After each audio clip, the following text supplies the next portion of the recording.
fluff and get straight to the heart of the game. From the hottest plays on the court to the controversies off it. We're breaking it all down with unfiltered takes and raw honesty. No sugarcoating, no holding back. Just real talk for real fans. Let's get into it. Hey everybody, how y'all doing today? This your girl Keisha with Cut the Ish. I am rolling with a couple of people in the middle of the night. I guess we don't never sleep because we are up and ready to talk smack. Before we get into it, guys, hit the like button. Please hit the like button. If you haven't subscribed to my channel, please subscribe. And also, if I got any moderators in the chat, please drop the links to all my panel guests. Let me get to my panel. What's going on, panel? Go around the corner and introduce yourselves. Who's up? Bro Cleasy. What you over there doing? I was over here minding my own business, damn Smurfette. You see the screen. You the next square. Okay. Introduce yourself. Introduce myself as the Crash Out King. Uh-oh. The gingerbread man on Steady Serv'n ENT, part of the Full Court Trio in the Players Club with Keisha and Duvall. Hey, Duvall. Duvall might be asleep. Duvall, you sleep? You woke? Hello, everyone. I'm Duvall. Duvall might be asleep. You sleep? You woke? He up, y'all. He up. He ready to go. He just up there. He thinking about life. Miss D. Hey, this is Miss D for Six Women Sports, and I'll be on the D block with ADP, and that's all I have to say about that. I'm with you, Miss D. What's up, Tony? How you feeling? I'm doing wonderful. Hey guys, how you doing? So pretty, Tony with Court Vision. Please come by, hit that like button, subscribe, and let's get this show on the road. Yes, and ADP. Thanks for having me, Keisha. Thanks for having me, guys. You are always welcome, Tony. You're always welcome. ADP, you over there being nice to people? Yeah, Yes. Hey guys, this is ADP from ADP Art Creations, and I'm joining the panel tonight. Thank you, Keisha, for inviting me, and please like and share and subscribe to my channel. Thank you. Tika Miller said, damn, y'all caught me about to lay it down when I got the notification 2 nights in a row on the D block. Yeah, man. Ain't no sleep, baby. Ain't no sleep. No, we got stuff to talk about, man. I actually was privy. I was walking around my house after I had went on some kind of hibernation, because my bed was so good last night. And I couldn't get it out of it, y'all. But I am up now. I am up now. And sometimes when you go and cruising on the internet, you're listening to people, you're listening to X, you're looking at your Instagram. And I thought, and then Ms. D was like, look, I got a topic. I said, oh, Lord, that's a good one. We're going to get into it on the D block because maybe we can just let loose. Let loose. The topic is the divide among black men, Angel Reese versus Caitlin Clark debate. And I'm going to let y'all, before we get started, I'm gonna let y'all listen to a clip. Now, of course, Whitlock is on record with his little special grifting self. He don't too much care for Angel, but that's neither here nor there. I just want to know, he had 2 other YouTube content creators up on his show, and they were talking about calling Angel Reese the Queen of Quit, is what was the name of their show. But I really want to know, before we get into this video, I really want to know why there's such a divide between the personas of Angel and Caitlin, especially among black men. Because some of it is, look, I just like hoops and I like the way Caitlin Clark play. And that's cool. A lot of people like that style of basketball. But then some of it is, I hate that even Angel Reese is compared to Caitlin Clark, so I'm going to lash out at her. And then some of it is political agendas. We talked about that ad nauseum. But I'm just trying to figure out why there's such a divide between black men who have historically loved basketball. They know what they're looking at, but they react to two different players in some crazy personal ways. I'll go to Bro Claude. Look, Bro Claude, you get a little snippet before I play my video. Go ahead. Well, I would say is that the ones that are in the forefront and us as black men, and you guys have always been there saying, gone, say something. And we've been like, we ain't saying nothing. I ain't gonna say, okay, you want me to say something? I'm gonna say opposite of what you think.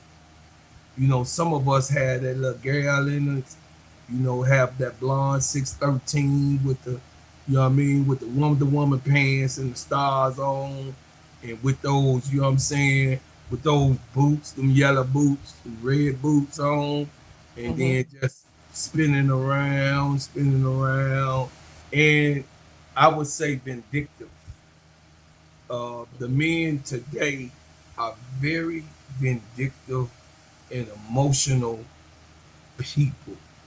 I've never entered a season, and when I say season, that means in my, you know, years of life.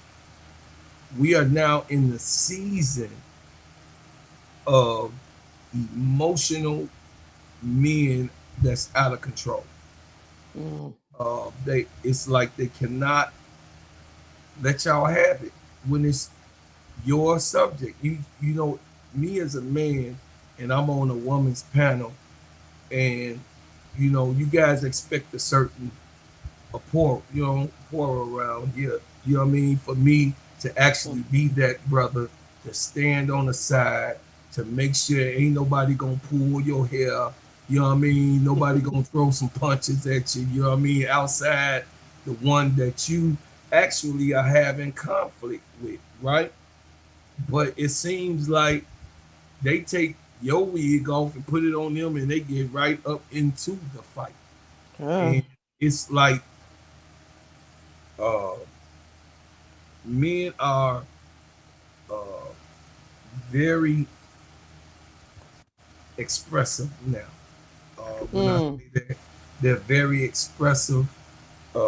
I'm just not. I'm still trying to really catch up with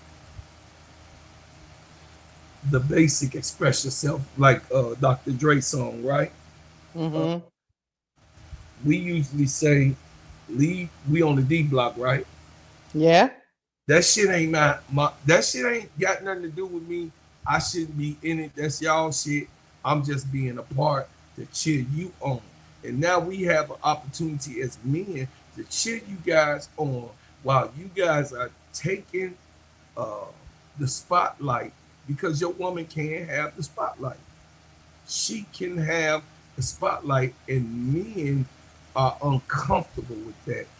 From what I've seen in these late days. And tradition has been broken in the 70s. You know what I mean? So it has been a trickle down effect as the decades get more and more away from the originality of it all. And you guys feeling that we have your back 1000%. Oh, that nigga don't got no job, but I know he gonna fight for me. Or, you know what I'm saying? He ain't got much to say, but I know he on my side. You guys trying to figure that shit out, and what a tangle where we weave as men to get into lady. You know, me and Duvall very careful. You know, me and Duvall are very, very careful. You know, when we deal with you guys in case out, we dealing with you guys. We are very careful because one, this is your sport.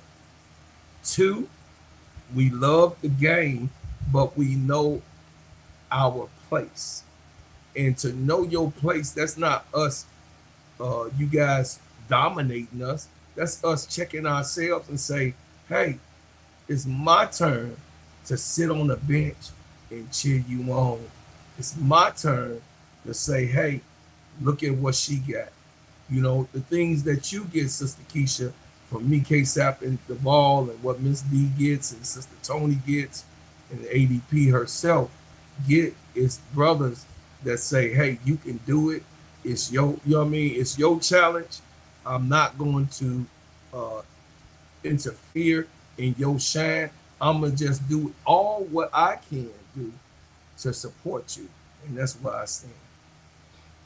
Hey, I'm gonna go to the next person. When I was listening to you, bro, Clark, I'm gonna go to Duvall. Why can't the conversation just stay at, especially with black men? Why can't stay at? I just like this style of play more than the other style of play. Because I know Angel's, she's more physical, gritty, talk smack. Caitlin's more flashy and dropping the logo threes and trying to please the crowd. Why can't the conversation just stay there, Duvall? That I like this style of play over the other. Three reasons. Um, First reason is Kevin Singers. Mm. What Kevin Singers, the rise of Kevin Singers did was it made black men feel like they could express themselves, express their anger, express their projection from black women that they feel like hurt their feelings back in the day or rejected them or not give them the time of day because they wasn't qualified to be with that black woman. So at the end of the day, it comes down to those men want to use Caitlyn as a symbol to humble black women, to get back at black women, to keep black women back in line, saying, "Hey, we are the hierarchy when it comes to the traditional household." That's A. B is a drifter thing.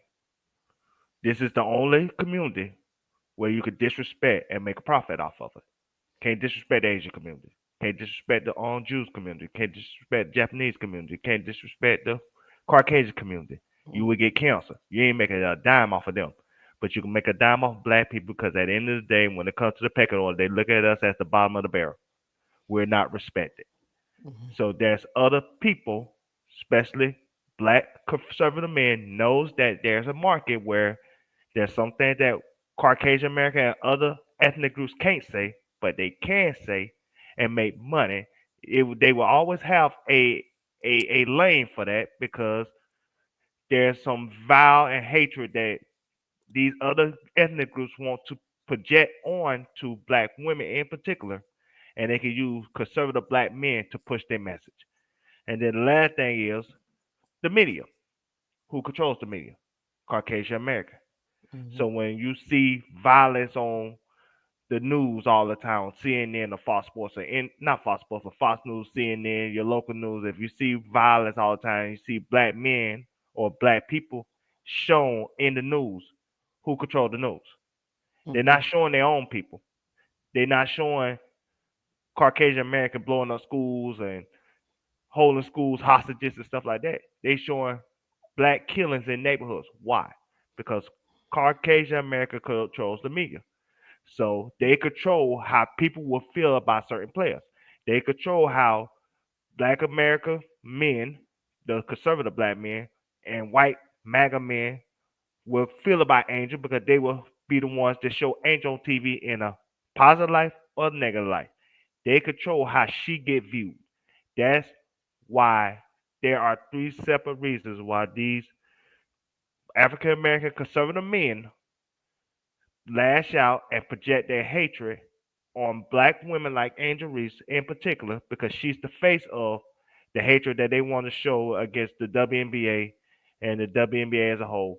Because before Caitlin Clark came to the league, they looked at the WNBA as a bunch of black lesbians that's screwing each other and scissor kicking each other playing basketball. They did not take them seriously. And once Caitlin came in there, they look at Caitlin as the Caucasian woman that's purifying the sport, that's saving the sport, that's putting the sport into a perspective where she is shining a light on a sport that had darkness before her. They looking at her as the white savior, and that's why they're rallying behind Caitlin Clark because of that reason. because, like I said, their projection on black women in particular, because they got their heart broken and they never got over it, and it always a profit when it comes to disrespecting black community as a whole, but particularly black women. Just like I told you earlier, Keisha, there will always be a profit for. There's always be a market for that. Disrespecting black people, there's always be a market for that. Having mechanic will always be a market for that because everybody's car can't go to the shop. Somebody got fixed on the side, and there's always be a market for somebody cutting hair because we ain't gonna be born with no hair anymore. We will always have hair, so they always need a barber to cut it. I land. You had some great points. I mean, Lord Jesus. We look, I'm gonna go to the next person because Lord Jesus. Miss D, I got a question for you. Does Angel's style of play, her attitude during the game, her brashness turn black men off? Do you think? Oh, you on mute. Sorry. Yes, I do. I think part of that they don't want to see for some reason that's considered too loud because we got a reputation of being loud and angry and we can't express ourselves for some reason without having that stigma place. So yeah, so I think that's part of it. So yeah, but I'm gonna say this. One of the reasons why I wanted to bring up this topic, I asked you to bring this topic up. I had some interesting conversation with people in my family, like my brother-in-law and my uncle, and I was watching the game, and my brother-in-law was like, "Angel Reese can't play." I'm like, "What?" Yeah, she can't play. She can't shoot. She don't have no skills. Then my uncle said the same thing. I'm like, is they watching the same game? So my uncle, we got into a disagreement. It wasn't an argument, just a disagreement. And he was talking about, I've been watching WNBA for a long time. I dated a WNBA player and blah blah blah blah. I'm like, okay, that's fine. You've been watching, but did you really watch it? So I was very disappointed. They go on the media. They look at the media instead of looking at the game. So Angel, I was like, Angel Reese can play. Oh, Caitlin Clark is this and Caitlin Clark is that. I'm like, yeah, she's good. Don't get me wrong, but it frustrates me because they looking at the logo threes and I think they just go by what the media say. They don't really watch the games. They can't be watching the games, even though they claim they watch the games. Well, at least my uncle do. I've been watching since but he got into a disagreement with you about something he not watching. That's what it seemed like because Angel can't play. I was trying to say, well, yeah, she can play. She's been an All-American since high school. She had buzz since high school. I mean, she had Slam magazine did a feature on her in high school. So that's I even knew about her in high school. So how you think she can't play? She has a double almost every time she touched the court, but she can't play. Because that's a narrative, like to Duvall's point, that's a narrative that's been pushed in the media, and they sound like they buying it hook, line, and sinker. Yeah, exactly. And look, I know this era. I don't blame him, but this era of Steph Curry really spoiled people. They don't know that Steph Curry practiced and practiced and practiced, and his father is a professional basketball player, so he practiced with he know the ropes. He been around professional since he's since he was born, like Kobe Bryant. So I just don't get it. So another reason why I wanted to bring up this topic, and I asked you about this topic. Remember BD? He had a live about it. I said it's an interesting topic, and so I was hoping that he came up in a chat or something, but yeah. But that's one of the reasons why I thought about this topic. But I just couldn't believe my uncle and my brother-in-law. Like, what is they watching? Well, I don't get it. It's interesting you say that, Miss D, because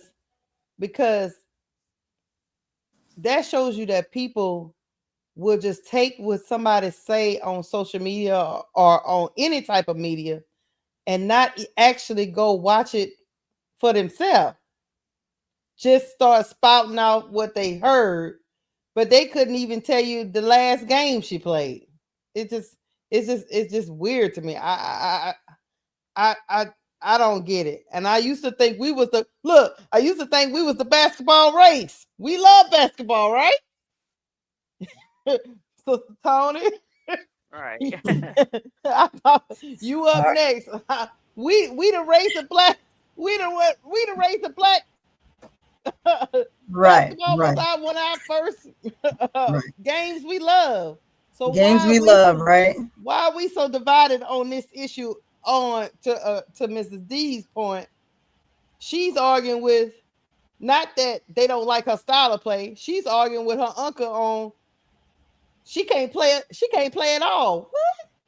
So that I'm glad you asked that question, because that brings me to today. I was driving from one location to another today, and I had that conversation with a friend of mine on the phone, and just listening to how, we were discussing how media and individuals are, how they're critiquing the game these days. They're not critiquing it the right way. It's not a true critiquing, right?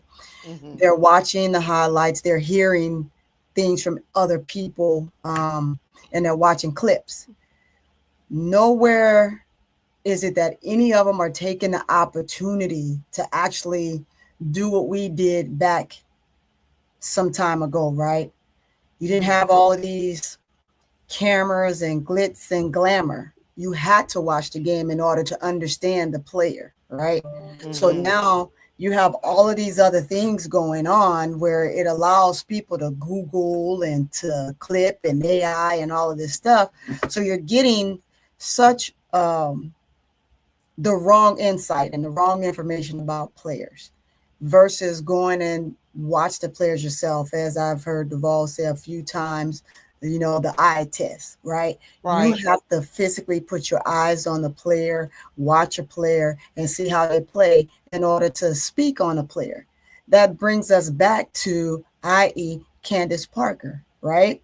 Mm-hmm. Something that she did, and now she's flipping the script to kind of correct her mistake, because that's exactly what it was. It was a mistake, because she too, or like a lot of the males that are on this media trend, that are just talking out of the side of their neck.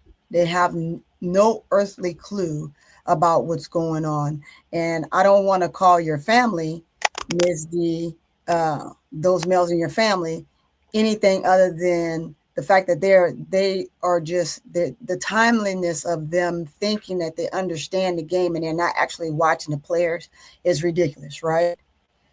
Again, back to Bree. Bree speaking on Angel Reese, and regardless to what it is, what her reasoning for downplaying the play style of this young woman is beyond me, right? And so is it, as Gildas, Serena, all these people out here that have their opinion. But she made it to the league for a reason. In order to make it to the league, you got to know how to play, right? In order to be in a selection, to even be picked, somebody saw something in her to give her even the opportunity or the inkling to think that she can even make the league, right? You have to watch the player, because when you're watching half of the game, it's ridiculous. Back to Duval's point, right? You're watching and what people want. They want, as you would say, and I just don't like calling the race card, the great white hope to be the hope, right? And you got your white and your black going on, and it just doesn't make sense. You got the beautiful black Barbie doll, but you want to betray her as the black angry woman, right? Then you got the Caucasian, sleek, I'm just going to be like down the middle, I don't have nothing to say, I don't know what's going on type of female in Caitlin Clark. Love her game, but there's more to the game, as Duval said, and everyone else has been saying for the last 2 years, since things have gotten really crazy. There's more to the game than a deep ball.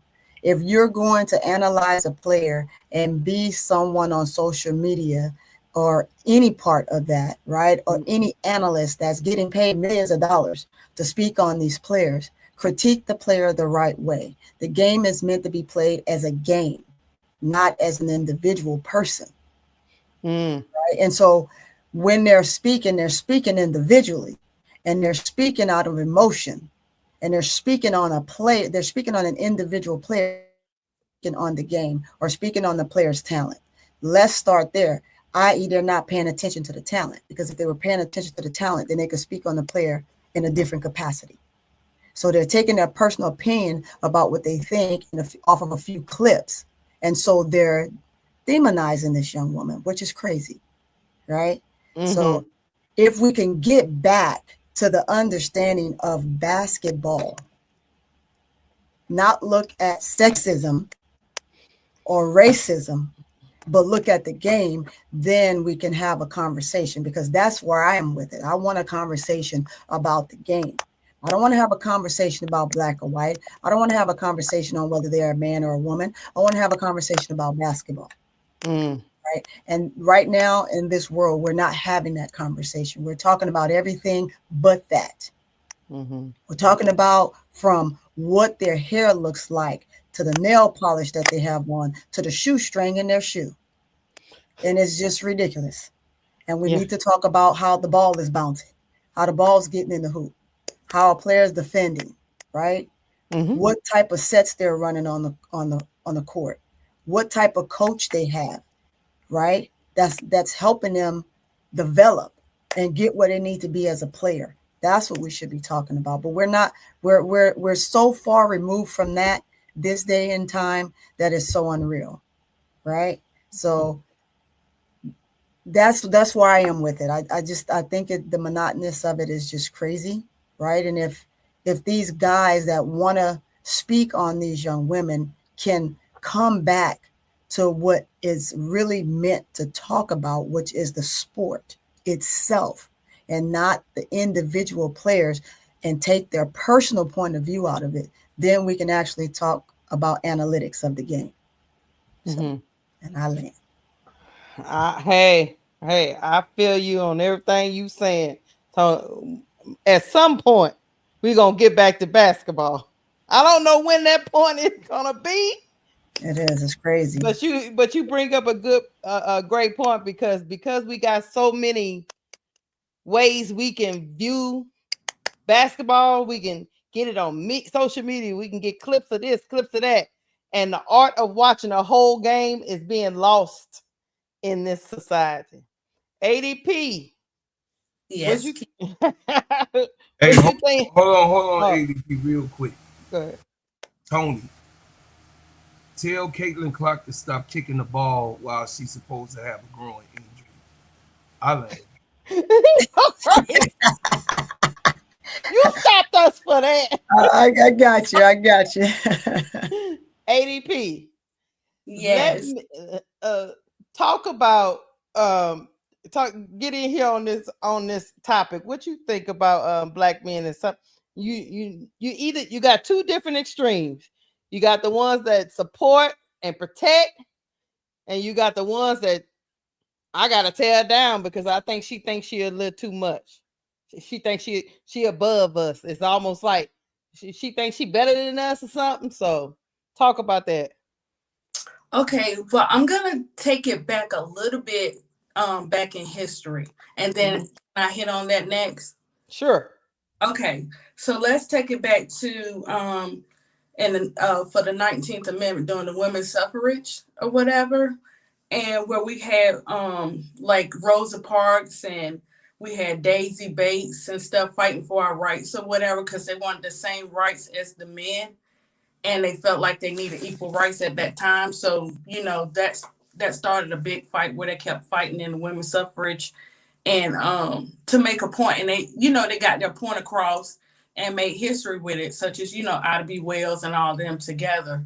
So I think it starts from there, where people see women as a threat right off the bat.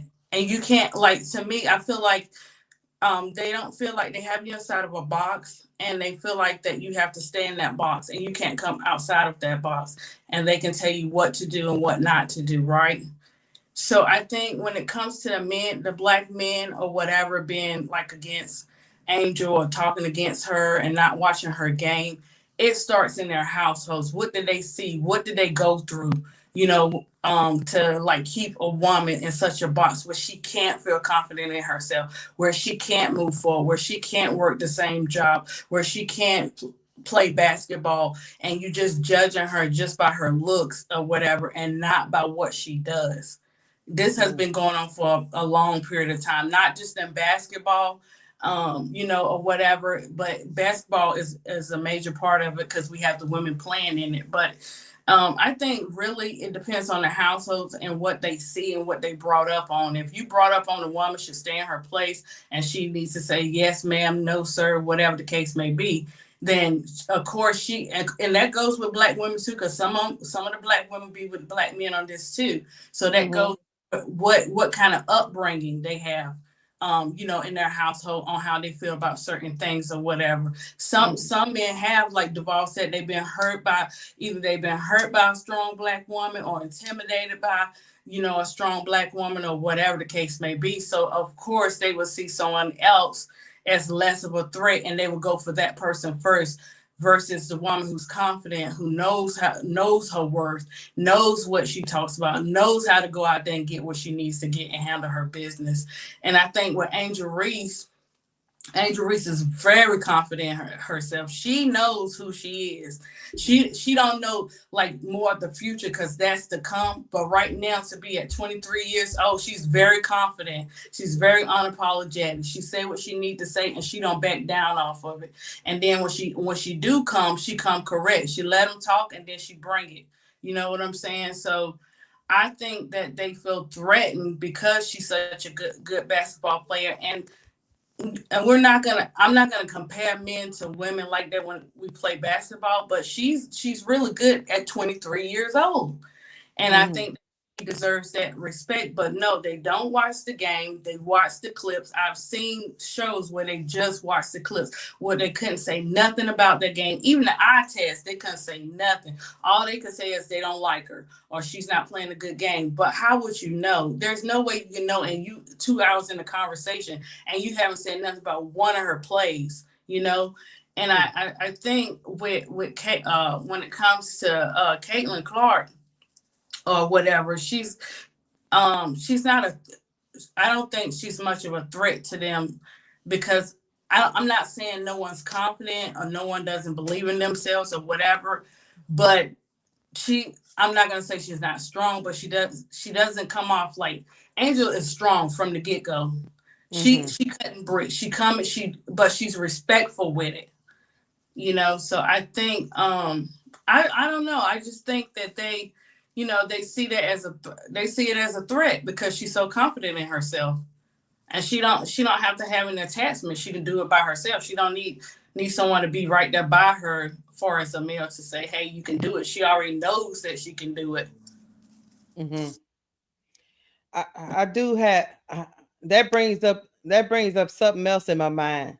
Do you think that all of this is doing Caitlin Clark a disservice to where they paint her as somebody they got the cake for every minute of the day, when in actuality, she ain't used to people caping for her. She been talking smack since AAU days, and now they trying to put this persona on her like the big black women of the WNBA are trying to get me.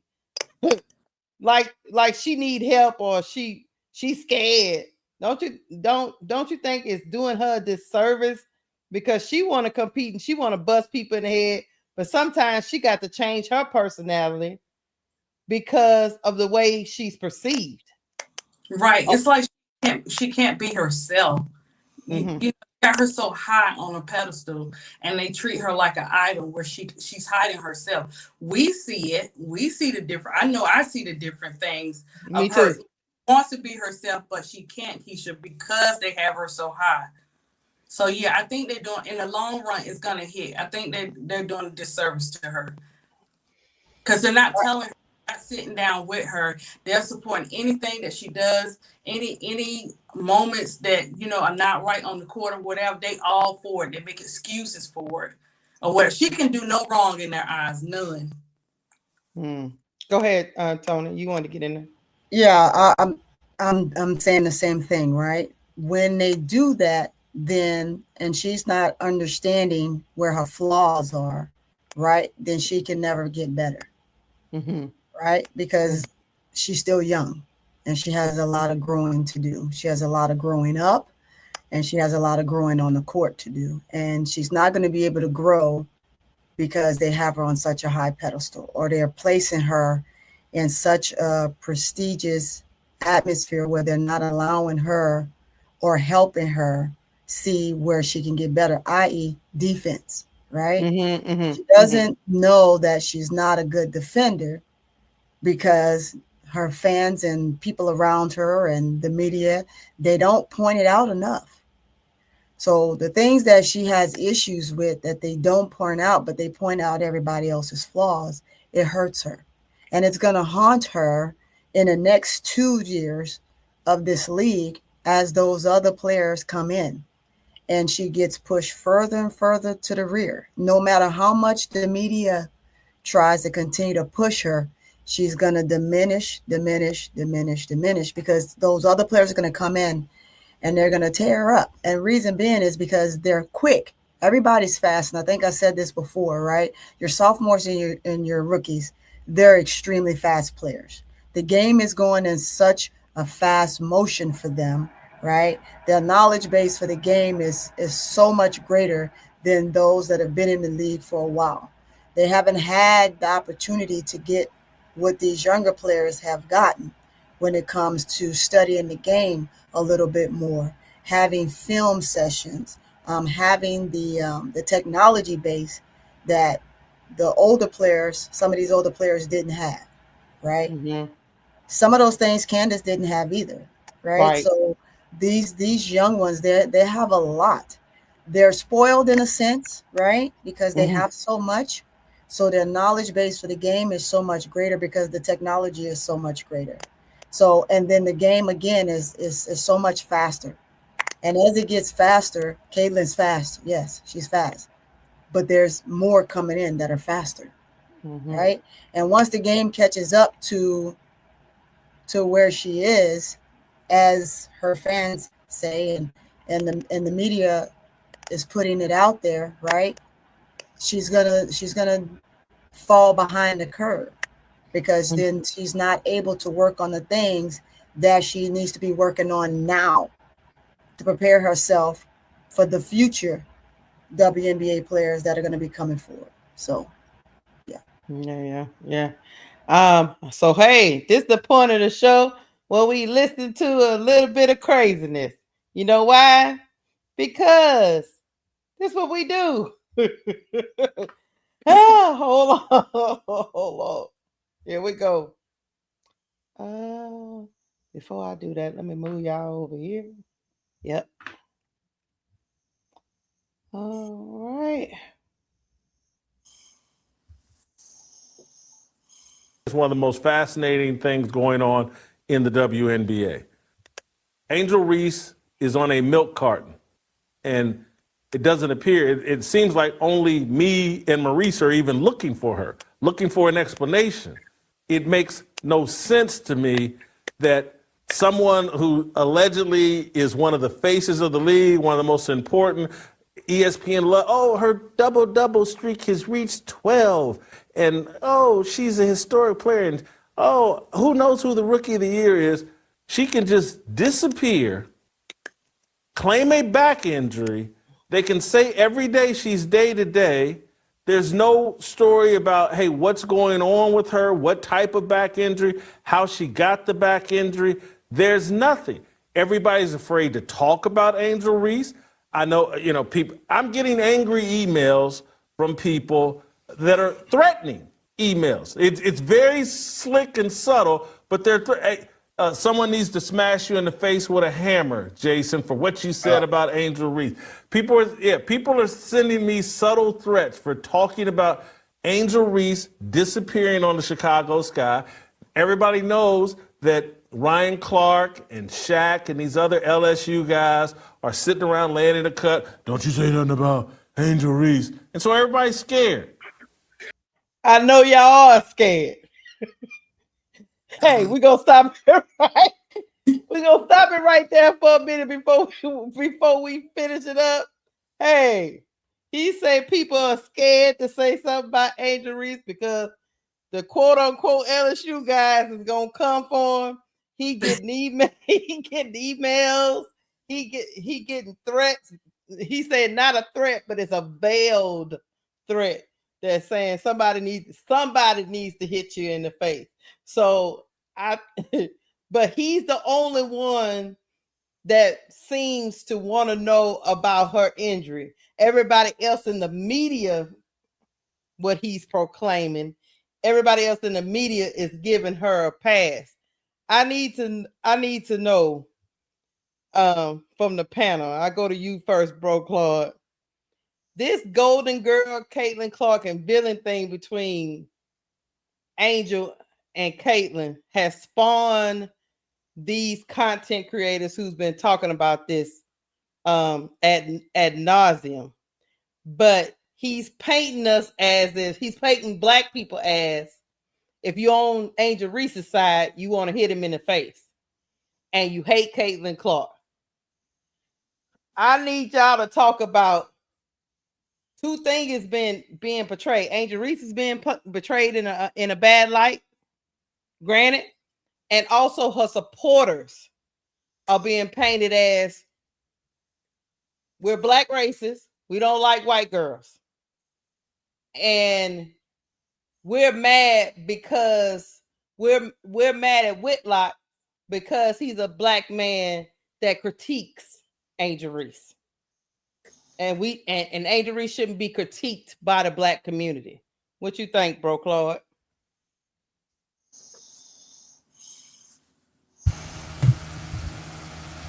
Give me 1 minute. You want to go to Duval first? Uh-oh. All right, Duval. What you think? Well, black people in general is very overprotective, Angel. So yes, there are gonna be times where things might be said that we might not normally say in normal situations because we know how people trying to smear campaign this woman all because she's herself, all because she's confident in her abilities, and all because she would not bow before the court and apologize for her giving Caitlin the same message that Caitlin gave Haley Van Lith in the previous game, when she gave Raven Johnson in the previous game in South Carolina before they played LSU. So yes, there are going to be people that are going to be overprotective Angel and defend her because they know how she's being smear campaign in the media, on social media, with these other people not doing it because it's necessary. They're doing it because they know it's a profit. They know there's money behind it. And so to answer your one question when you said how Caitlin Clark feel about all this, she don't give a damn because she making money too. Because she could go to State Farm and say, hey, pay me this much amount. I got these fans, pay me. Go to Gatorade. Hey, pay me this such amount. I got these fans. Pay me. You think she give it a damn? She give a damn about how her fans personalizing her just like Taylor Swift giving a damn how her fan personalizing her when it comes to Kanye West or even Beyonce. They get paid off of that. These people, somebody like Caitlyn, she know what flaws is. She watch film. Her dad's a very observant basketball player. He She is. don't want to change because that's the style of play that she's comfortable with. She want to do what makes her comfortable. So what makes her comfortable, she'll be all right with it. And as long as her fans stand with that, she don't have to change.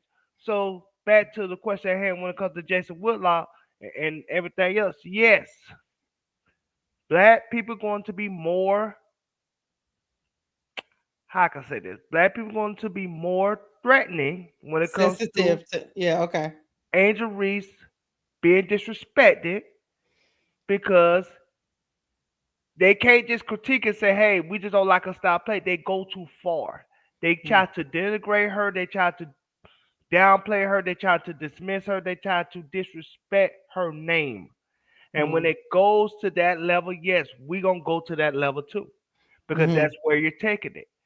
You're not making it a basketball discussion. We know there's hidden agendas behind your critique on her. It's not just about the play at hand. It's more so about how you feel about her personally and what you projected on Angel compared to what you project about African American people in general as a whole. So that's where it comes down to when it comes to people making their critiques on Angel and why we as Angel supporters and fans and people in the black community, why we take it a certain way because we know where it comes from. We know it's not coming from a place of critique. We're coming from a place of hate. I land. Yeah, I would say this for Bro Claw. You ready? I would say okay. I would say this.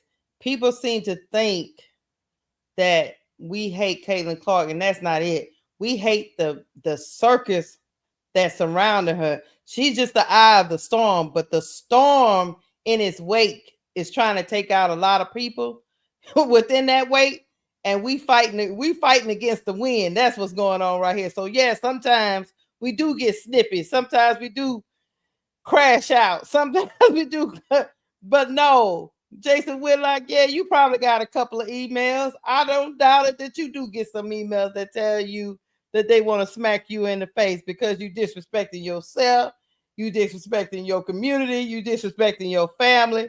And sometimes people get intense emotions behind stuff like that. So, Bro Claude, what you think? What you, Bro Claude, are you sending emails to Jason Whitlock? First, I got to say, there is no nation, black, white, red, yellow, or brown, that can rise above its woman. There is not one nation that can stand and sustain itself behind that race, woman. There's not a nation that is not prominent on the earth that does not have their woman as a prominent figure.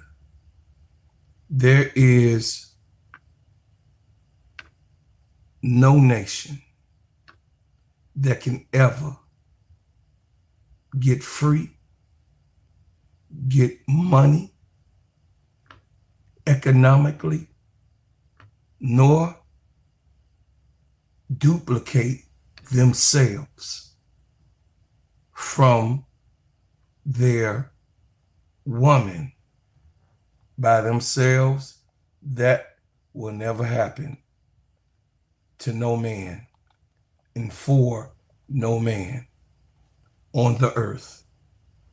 I said that to say, but Jason Whitlock, I got to say this about Jason. Jason Whitlock, his mama don't love him. His cousins don't love him. His sisters do not love him. Damn. You can't find probably a black woman at this point of American history that loves a bitch ass nigga like that. We on the D block. Jason.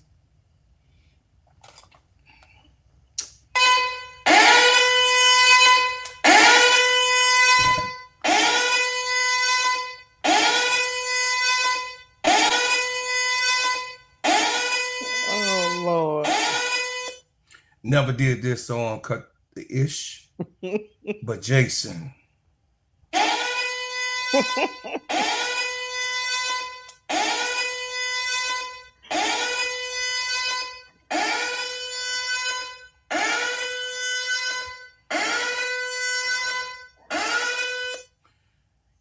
You bitch ass nigga. And if I see you allegedly, I said me, ain't got shit to do with the ball, Ain't got shit to do with KSAP. Ain't got shit to do with none of the other ones who stand for Angel Reese. Behold, ass nigga, I would punch you in your motherfucking face if you utter, mutter, or stutter a syllable, a letter, or a motherfucking insinuation. The shit that you say on your motherfucking weak ass podcast with the milk coming out your breast that keep a pump next to you that's connected to your damn belly button. Oh gosh. Your bitch ass need to be punched by every single black man in America of what we have done and what we have came through and what we were being able to heal our wounds when we go out to war, to put the goddamn Vaseline on our face when we go out in the wintertime, the ones that rub the top of our heads, the one that clothed you, the one that protected you was your goddamn mama when she probably threw your bitch ass out of her house. Your grandmama don't like you. I know she don't. I know that for a fact, because if your grandmama was living, she would be like, God damn it, I wish that my damn daughter or son would have had put him on the carpet. Jesus. I'm gonna tell you this. This mother sucker is only to make money. He got bitch ass niggas on his podcast. I said bitches, male bitches, all of them that's on those podcasts. And motherfuckers, when you see me, you know you gonna see me. You gonna see me, and I ain't gonna run. Me and Luther stand alone when it comes to me standing on two feet, 2 legs, 2 arms, 2 eyes, and 1 mouth. I'ma say the same goddamn thing. And I'ma go through your goddamn chest. Oof. And I'm gonna make you see all of those ones who told on Nat Turner. I'm gonna make you see all of those ones who set up Malcolm X. I'm gonna make you see the woman that stabbed Martin Luther King in the chest. I'm gonna make you see who you are in our history. Where is a black woman, a young lady who grew up in our community as a little girl who just wanted to play basketball, a little girl that just wanted to be acknowledged, just acknowledgement from her start, a little girl that put in the work to be acknowledged, a little girl that went to school every single day, a little girl that graduated from grammar school, a little girl that graduated from high school, a little girl, black young girl, which they pregnant by the damn time sometimes in our community, that graduated from college and got her degree.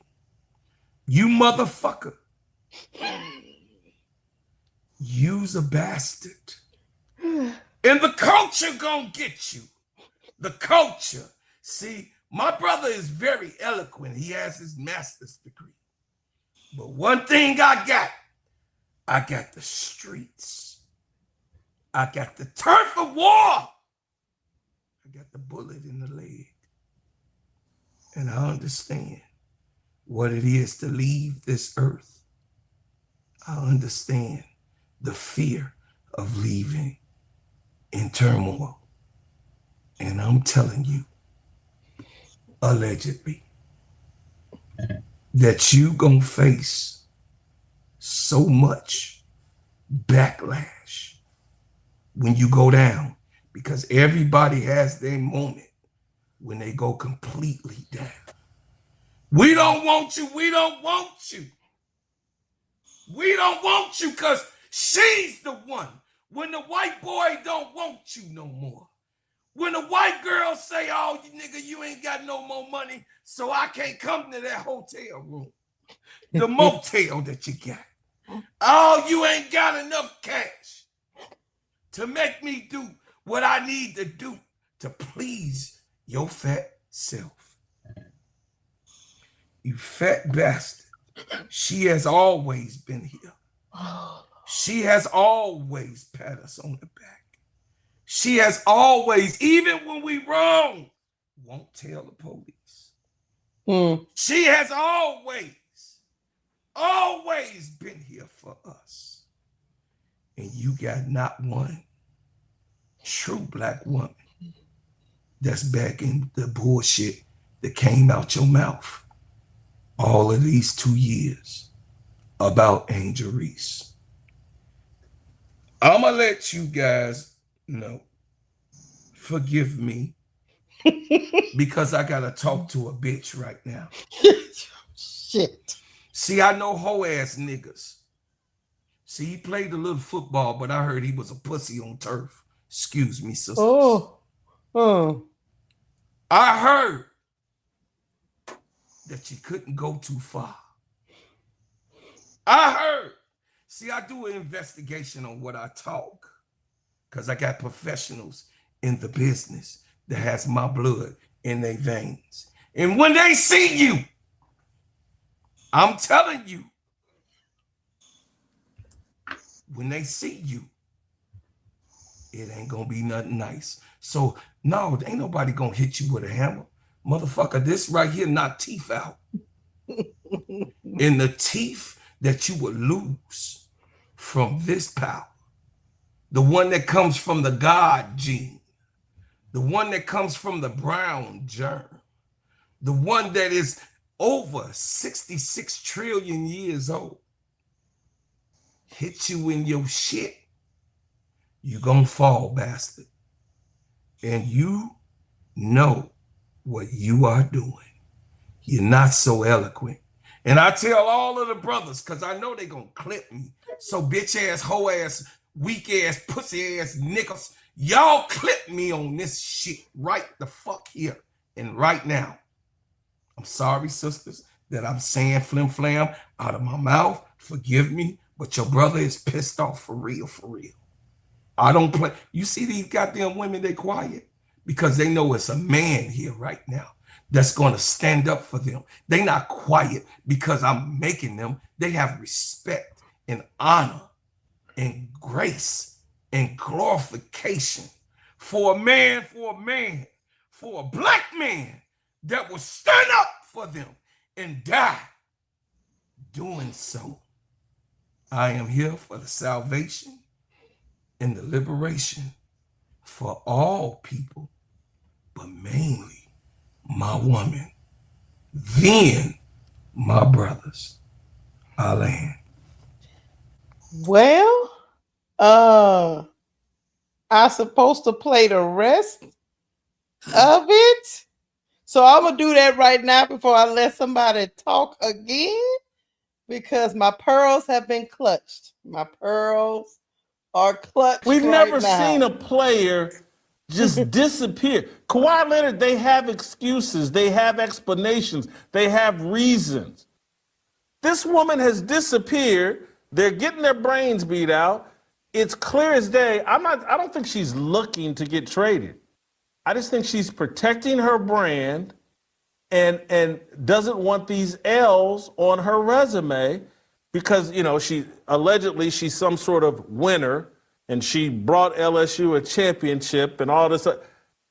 Now, when the going gets tough, and this is where Maurice, I'm sorry, I'm gonna let Frank go first, but I did love your point you made that I didn't elaborate on, but first year in the WNBA, she didn't finish the season. Oh, I got a wrist injury. Unrivaled. didn't finish the season. And now another disappearance here in the WNBA.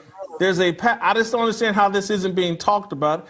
It looks like one of the so-called biggest stars in the WNBA has quit or pulled a Kawhi Leonard. Frank, you fire first. Maurice, you carry us home.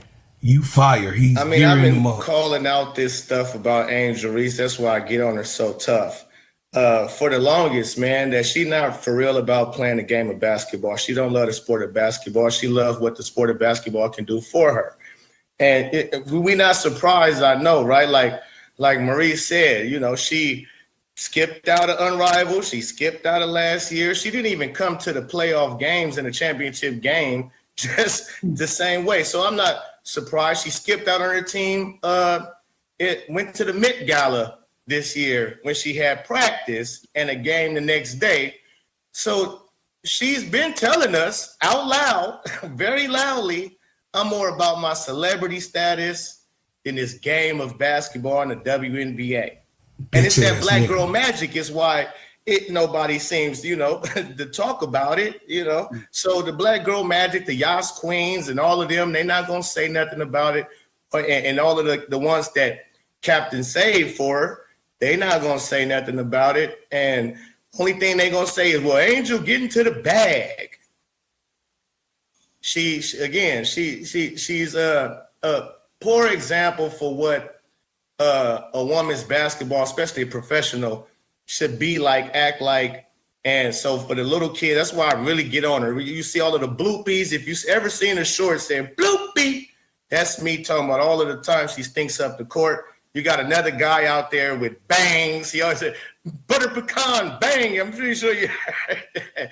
You ain't ever heard that? Oh, I got to send it to you, Jason. But it's too much. It's too much evidence of her being terrible at basketball. Immature. Hold on, let me get to the money. Thank you, Jay Davis, for the $5 super chat. He said, call Jason a woodpecker. Hey, we're going to talk about this. Because he's a fellow content creator. He's not a fellow shit. Go ahead. He's a punk ass nigga that don't even like women playing basketball. You weak ass punk. You weak punk. Hold on, bro, Clark. You weak punk. You see how he went into talking about black girl magic and calling us queens, and then he went into she doesn't care about basketball and people shouldn't look up to her, and all black people gonna say is she getting to the bag, and it seemed like a little jealousy in there. Let me get to Tony first. Tony, what you think? It seemed like a little jealousy in there from a man to a woman. Even though he was trying to talk about her injury, he was trying to keep it basketball, but it was a little smidge of basketball, and the rest of it was hate. He didn't keep not one bit of that about basketball, right? It's about what can I say negatively about this young woman to continue to get the clicks and the views that I need. That's what it's about. I don't know these guys, but I tell you what, shame on every last one of them. I can say some words, but I left that. I'm going to leave it where it's at because Brother Claude said it best. These guys are outside the box. You talking about the Met Gala? You talking about her not finishing the season last year, her not finishing the Unrivaled? I'm sorry, she did finish. She just didn't play the one last game that there was. Again, due to the re-injuring of the hand that she had surgery on. So we want to talk about her not finishing the season, but we're not going to talk about why she didn't finish the season, right? We always go back to not telling the whole story, right? Oh, we want to hang on the fact that she won at LSU. You dummy. She didn't finish the season because she was hurt. Y'all were mad because you didn't know why. You said that she faked it until she came out and showed you her doctor's report herself. why is it that she has to constantly justify why she's not available for you as an individual? Who cares about you? Jason Whitlock, clock that T. Who cares about what you think? Nobody's talking about it because nobody cares but you. Nobody's concerned with the fact that she's not playing right now because she's truly injured. You go hurt your back, and then you tell me you come tell me why you not doing your podcast because somebody done punched you in the mouth, knocked your teeth out, now your lips are so shit, right? And tell me why you're unable to speak on your podcast. Because now you got to go get dental surgery and replace and get you some dental implants because now your mouth is shut, right?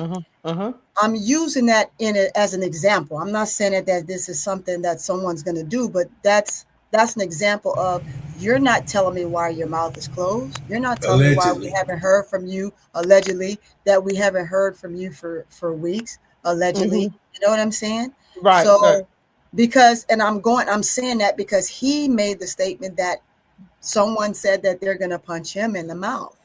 So I'm going off of what he said in this very same clip, that he got a threatening message about that and then threw in something that someone else said. So if y'all want to come for me for saying that, then by all means do. But I'm repeating something that he said in his own clip. Oh, yeah, you right? good. So with that being said, right, you cannot justify degrading someone at this moment because they're not giving you what you want. You want to know her personal history. You want to know how many tinkles she did after she finished going to the bathroom too?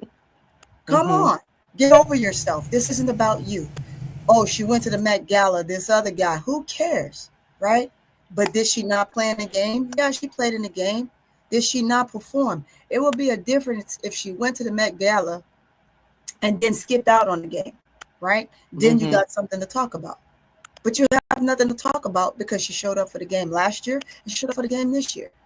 Give me something of evidence where I can say, you know what, you're right. Because right now, I don't have any. You're completely wrong. You're wrong on all accords. It's the same thing over and over again with these guys. Because they want to have something relevant to talk about, you keep going back to this young woman, right? Oh, last time you said in another clip, you said, oh, well, Angel Reese isn't playing because Caitlin Clark isn't playing. She's injured, so Angel Reese is going to be injured. From one clip to the next, you got a million and one things to say about this young woman. It's not, it can't be that she's truly factually hurt. Oh, because you don't know about it. That's why, right? Yeah, he's important. This woman got to now again show you proof as to why she's not playing. She gotta prove to the world because the world is supposed to know. It's not enough that her team knows. It's not enough that the doctors, the physicians that are seeing her knows. It's not enough that the league itself knows, right? But you got to know because you want to be the inside man. If you want to be the inside man, then get yourself together and maybe they'll put you on a podium and you can go sit in there and you can ask her yourself. Pervert, allegedly. Yeah, maybe you need to go to school and get some credentials. Exactly. You know, you got to, we got to cut this out. We got to cut it out. We got to cut it out. You choose this woman because she's an easy target for you, right? You're not choosing her just because. You're choosing her because she's an easy target. Last year, she missed a lot of chippies, so everybody made it a thing. And these other two clowns that's on there, they have something to say simply because of that. They don't know her. You call it a blooper and you talk about the mistakes that she make on the court, but never have you critiqued her and gave her any praise for the things that she have done. I do know that for a fact, right? I've seen these guys here and there. But they have nothing nice to say ever, right? They only critique her on the things that they don't like about her. And then they critique her because she's not there. It's the saddest thing I've ever seen, ever. And you little men got to cut this crap out. You gotta stop. Because only little men do this stuff, right? You sit there, hee hee ha ha. But if that woman chose you wanted to interview her, You sure would take that interview, wouldn't you? Sister Tony, it's like you got two little kids in the house and you give the kids a chance.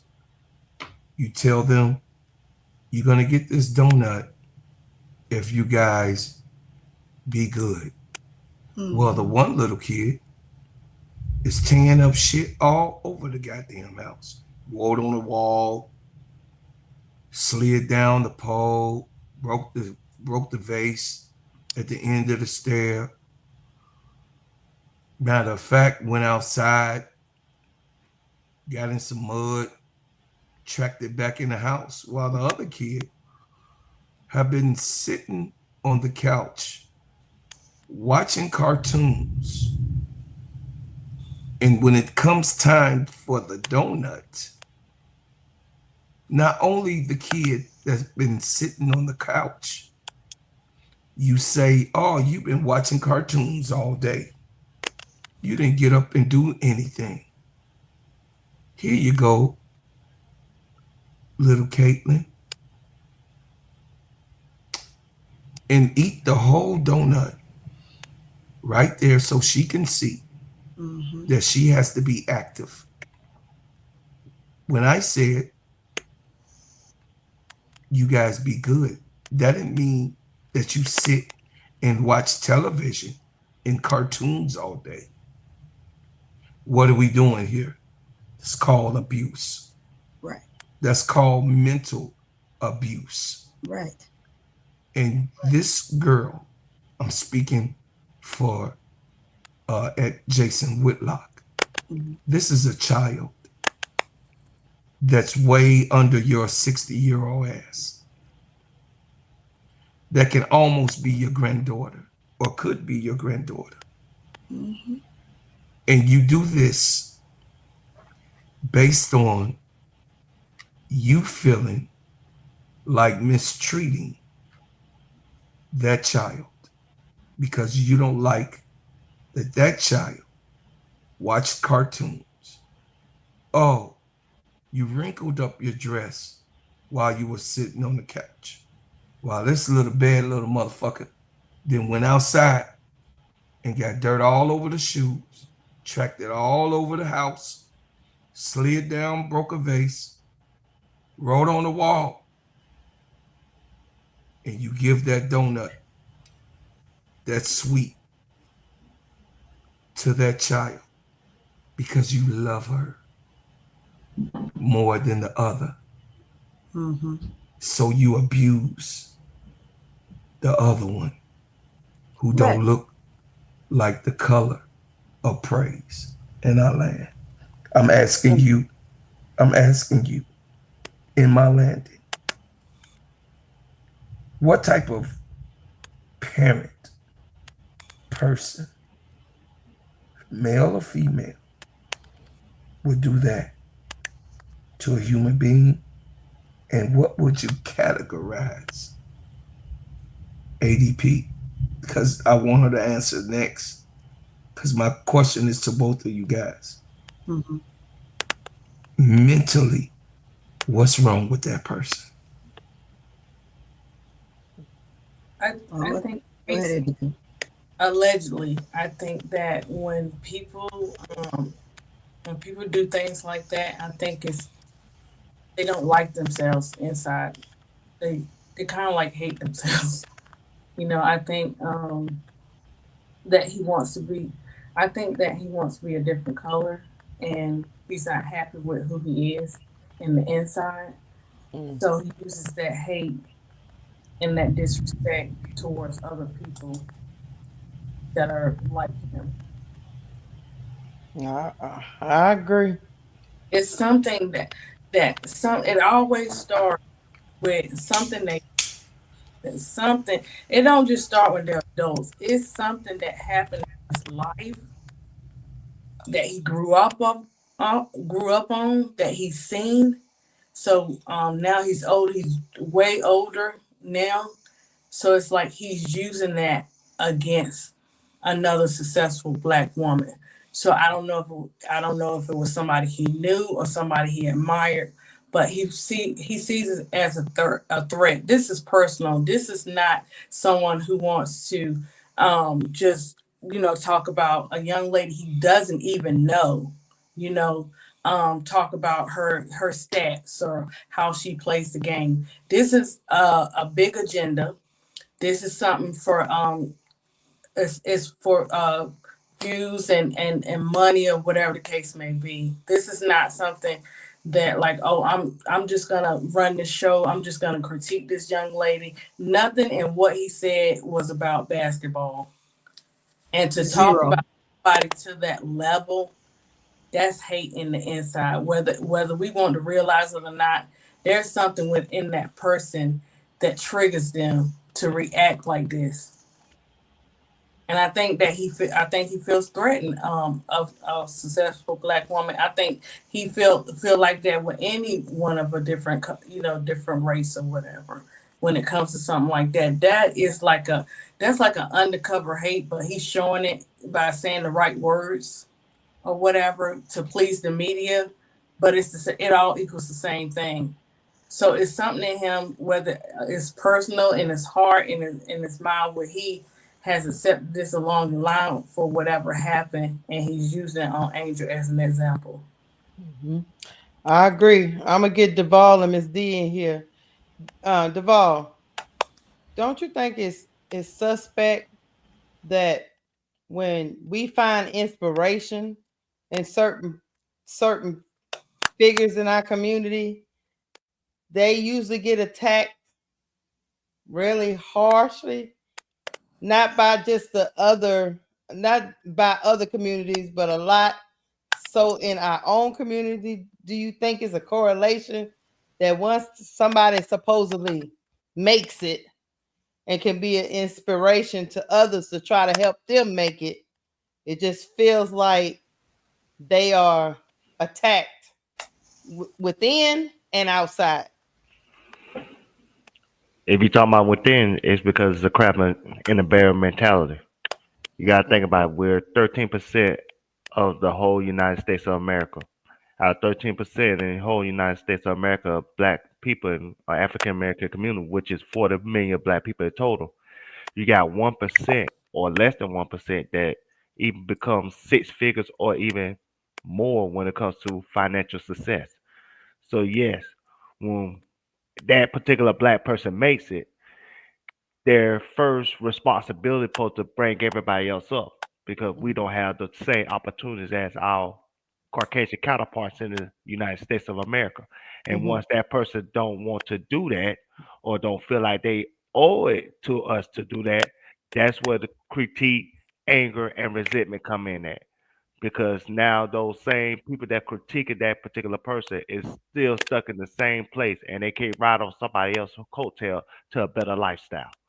That's why the people that become successful, that become the face of whatever movement or situation that's African American community related gets attacked because of it. Because people like to ride on other people's coattail, and when you can't do that, they want to find reason to hate on it to justify their anger towards that particular person. When the true seriousness of the situation is they anger because they're in the same place and they can't elevate. So that's the reason why you go through situations like that when it comes to our quote unquote community heroes get critiqued, analyzed, dissected, unlike our white counterparts in the same situations. Miss D, what you think? Oh, hey, you on mute. Doing it. Okay. So the ball, everybody has some great points. They took the words out of my mouth. But I want to say this. Yeah, I noticed something. He made a show and said basically said Angel was a quitter. And he's projecting the fact that people quit on him. Now he had some good jobs. All these jobs quit him. So and he had a failed football career. So he kind of projecting that failure onto her, as far as talking about her. and her Yeah, he was success an kind of athlete. right, a failed Mm. athlete. You wasn't like Angel. He was not an all-star. He had some injuries, and so you had injuries. Did you quit on football, or was it the injuries? Right. Are you a quitter? So why would you say that to Angel? So I was just thinking about it. What especially ADP said. There's some issues there. He's taking it out on Angel. He probably feel like he's didn't accomplish the things he wanted to accomplish in sports, and he see that Angel having success, so that kind of bothers him a little bit. And especially this day and age, she did it right out of college, making millions and millions and millions, and then he's a failed athlete from Ball State, a small school, and he's feeling some type of way. So Yeah, because they anyway, he keep could bringing up LSU. exactly Yeah. LSU, and now, like I said, he made a show that she's a quitter. Or she got injured, but she's a quitter. But CC, is she injured? Is she a quitter? A lot of players in WNBA are injured. Are they quitters? I mean, injuries happen, but you projecting the fact people quit on you and you quit on yourself in a certain degree, I about feel your you. personality. So yeah, I think he projecting his failures on her. So I agree with ADP with that assessment. And once he realized, and two things can be true, right, guys? Once he realized that he can project his hate onto this said figure, which is Angel Reese, and he realized he can make money off it, well, he's just gonna keep doing he's gonna keep pounding that pavement because it's giving him money. It's giving him money. He's not gonna stop. He's not. Even if right now he's tired of the conversation, he making money off it. So because didn't y'all ever did it ever occur to any of y'all that now he's going to other YouTube content creators and bringing them on the show? Is weird panels? Oh my God, Pope and Frank and the guy Liquidator sound like he got nasal problems, and what's the other guy? The guy with broke claw dog because he was sloppy looking, and he breathing hard too, like he on the mic. That's like AK Nation, right, like he beatboxing. He's so damn sound like one of the fat boys. That he can't even talk. So it's almost like he like, okay, if I bring these guys on here, they got more to talk about, and keep it relevant. I'm running out of ideas, to keep the conversation going.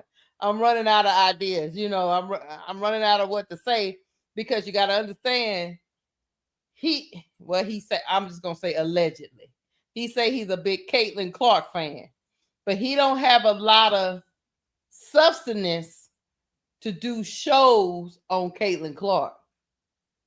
So now it's like, I got to go to the other side. And if I attack Angel Reese, it's already been proven I'm going to make money. I'm going to have 70, 80,000, 100,000 views. So I'll just he talked more about Angel, a player he claimed he don't like, who doesn't like basketball, more than the player he say loves basketball and he likes, which is very, very interesting.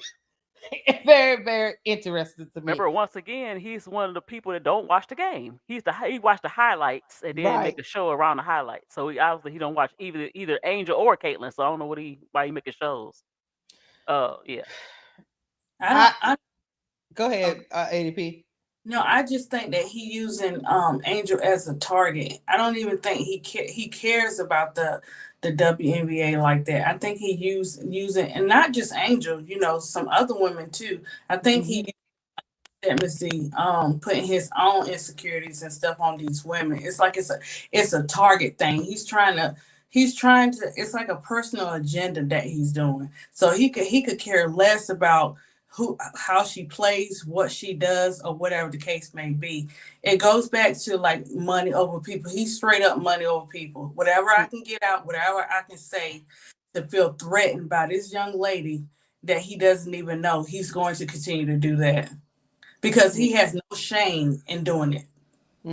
Lie after lie after lie. He has no problem with it. And then he bringing these other people up there to help him.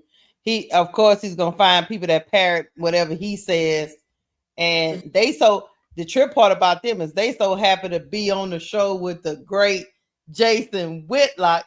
They all looking spiffy.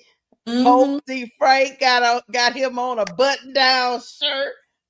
What is going on? And guess here? what? He's not connected to any major, not Fox Sports, nothing. And you on a dang on YouTube. You on the Just YouTube like stream. us. Yeah, you just like you just a regular YouTube guy. He is. I mean, nothing wrong with that. I'm just saying, but you're not on a major label. I mean, network, and you all trying to get spiffy for Jason.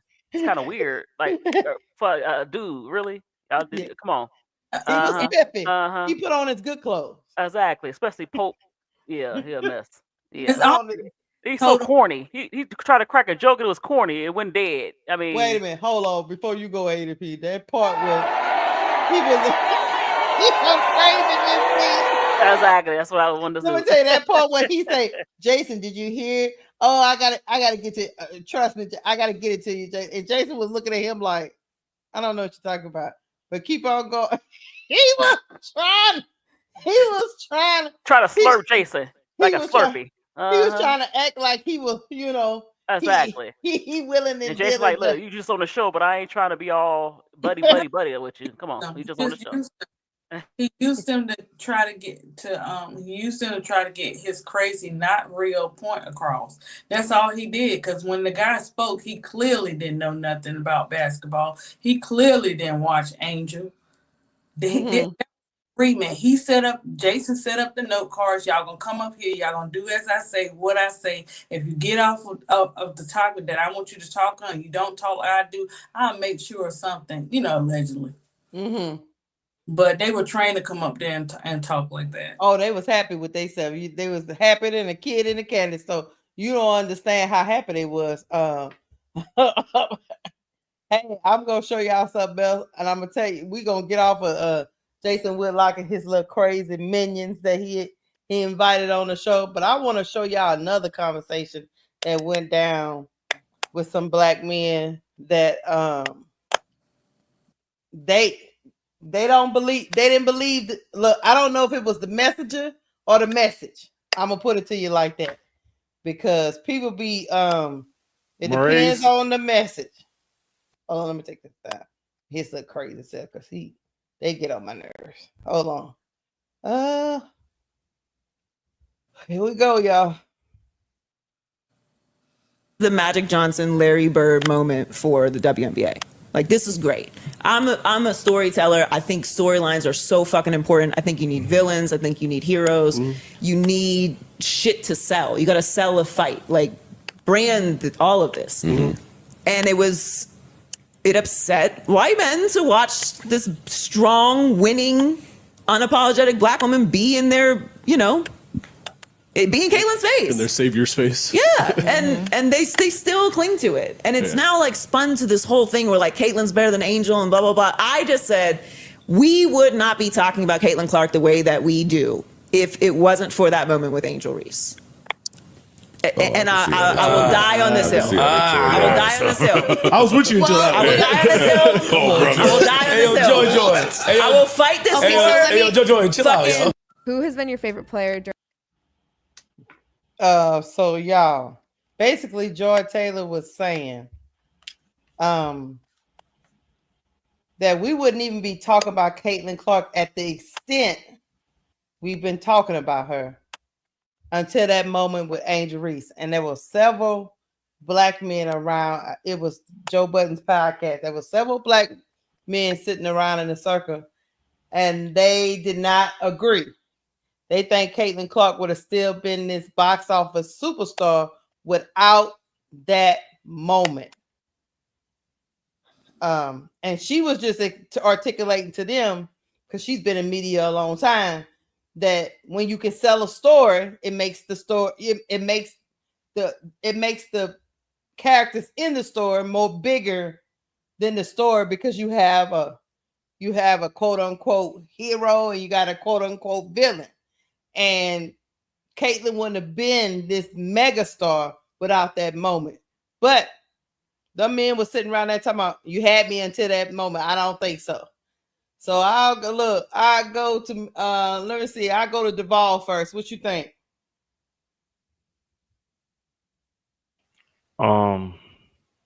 That's correct. And the reason why that's correct, because without that moment, she would be Sabrina Nescu in the WNBA. Somebody that can shoot far distance shots, but won't be somebody that was covered the same way as she is covered now. Because, like I said, after that moment, there's a certain community that latched on to her that wasn't even paying attention to women's sports beforehand. The MAGA community wasn't paying attention to women's sports beforehand. The Pat McDavids, the Jason Whitlock, the Brandon Tatums, the Clay Travises, they was not paying attention to WNBA sports before that moment. But when that moment happened, it became a race issue. Before that moment happened, after that moment happened, all of a sudden they became on CNN, Good Morning America, you know what I'm saying, Fox News. And then what amplified that moment after that was when Jill Biden, the president's wife, saying, hey, let's invite the losing team, Iowa, to the White House, even though that was never done beforehand at any moment in history when it comes to the White House and covering sports at the same time. It always been the winner go to the White House. It was never the winner and the loser go to the White House, but they wanted the loser to go to the White House because Jill Biden made Caitlin a victim. And once that happened, it allowed white America to ride behind Caitlin as this victim Caucasian woman that got attacked by a black woman on national television. That's why they can't forget it. That's why they can't get past it. That's why at the end of the day, all those men, those conservative white men, rally behind Caitlin because she is a symbol for their hatred towards black women and towards black people. So no, Caitlin would not been bigger than what she is now without that moment. Because what that moment did, it made both women elevate to stardom places that they would not been without it. And now I'm talking about Angel Reese too, because we ain't gonna just talk about Caitlin Clark just risen to the heights that she risen because of that moment. Angel Reese did as well, because not only Angel Reese did what she did, but she wouldn't apologize for it. And so that had Black America rally behind her, like, nah, stand on your square. Don't apologize to these white people. Don't let these white people humble you in front of America. And so that's why Angel got the star status that she got. That's why she could be bigger than Asia Wilson. That's why she bigger than Nafisa Carter. That's why she bigger than Juju. That's why she bigger than your favorite black WNBA player. And because that's why Angel Reese is the second most popular woman in WNBA, third most popular woman in women's sports. Because Black America rallied behind her in a way that they're not gonna rally behind anybody else, because she was part of that moment as well. They both benefited, not just Caitlin, Angel too, and that's great. That's why they both gonna go down in history. That's why they both gonna go down as a historical moment. Like I said, 50 years from now, they're gonna still talk about that particular game, because that particular game changed history for both women. They gonna be just as talked about as we talk about the what's the guy named Carlos Stanton that was on the U.S. stand in 1968 Olympics, and he read the Black Fist. We talk about it to this very day. We're gonna talk about that moment like we talk about Jordan in the 82 national championship game where he hit the game with them. It is in that moment. That moment changed America. Good, bad, and different. That moment changed America for both women. They both gonna be historical figures when it's all said and done because of that moment. But without that moment, Caitlin Clark would have just been another woman like Sabrina Nescu playing a WNBA sport that most people wouldn't have cared about. That's it. That's all. You're right, Duval, because I'm gonna tell you, to your point, being a Tiger fan, the moment that Jill Biden said we should invite both teams was the moment I seen more Tiger fans than I saw before. Because people was like, what they trying to do to them girls, them Tiger girls? This ain't right. That ain't right. People was paying attention because they like that ain't never been done before. They trying to railroad them girls. It made people stand up for them and voice their opinion. And once you invoke emotion and you evoke a lot of people talking about the same thing, then they want to know who is the characters in this story and why is this being said. So yes, they both benefited from it. But for some reason, the conversation keeps coming back to how dare you say that moment made Caitlin? Caitlin was doing millions of views before that. Stop the lies. All right. All right, Tony, what you think? Back to what you all are saying. Same thing, right? Mm-hmm. It's because Angel speaks up. She speaks up, and she speaks up for herself. She speaks up for those around her. She speaks up for the whole team. She speaks up for her coaches. She speaks up for the staff, right? That moment, not only did that moment in time happen on the court, but you also talk about the moment of the invite, right? Mm-hmm. And Angel she made a stance. She did. So she voices her opinion when things are wrong. Things aren't right. She did that moment also because she was defending what happened to a player the game prior. So everything that she does is to support someone else and to stick up for those that can't stick up for themselves or don't know how to stick up for themselves or feel that they need to be quiet because they're afraid, right? She is unapologetically herself. And so when she stands up for people, she has to ultimately take the brunt of everything and weigh it on her shoulders, right? And so no matter what she does and how she does it and how quiet she chooses to be, while making a living for herself, because they keep bringing up everything that she does, they're always going to come for her. The more she do, the more they're going to talk. As it's died down a lot for her, which is good, you're still going to have the moments that, Jason Whitlock is always going to find the time to do segments like this because he's an idiot at the end of the day, right? Yeah. So, but it doesn't benefit him in any way. Eventually, his audience is going to get tired of him, right? You're still going to have the same old fans for Caitlin that's going to do what they're going to do, but eventually they're going to get tired of hearing it too because they're not going to want to hear it anymore. Like I said, in the next 2 or 3 years, as the league grow with the players coming in, and if Caitlin can't fix the problems that she have on the court and as a player and grow as well with the league, it's going to bite her in the end as well, right? So, it's so unreal and it's so unfortunate for her that she has to go through this. I'm glad she's as strong as she is. I'm glad that she's able to be the one to brunt and carry that weight. Unfortunately, we know that we have our moments, even as human beings, that this stuff do get to us, as to her. And as her fans, we want to do everything that we possibly can to protect her, and say things and, and constantly support her in every way that we possibly can. But it's so unreal that this stuff happens. But I totally agree 100 wholeheartedly with everything that she said. Caitlin was not the most watched. Caitlin was the most hated player out of the two.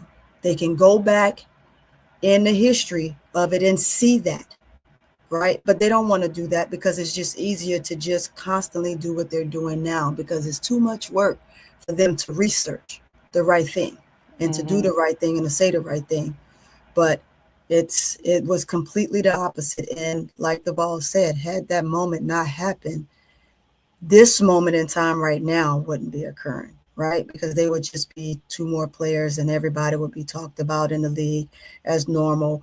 Would they have as much coverage as they're having? No, they wouldn't. A lot of this stuff wouldn't be talked about, right? But here we are. And all I can say is I'm glad that there are spaces like this to constantly always speak up and support Angel in the best way possible because of the idiocy that you have out there of individuals that constantly have nothing great to say.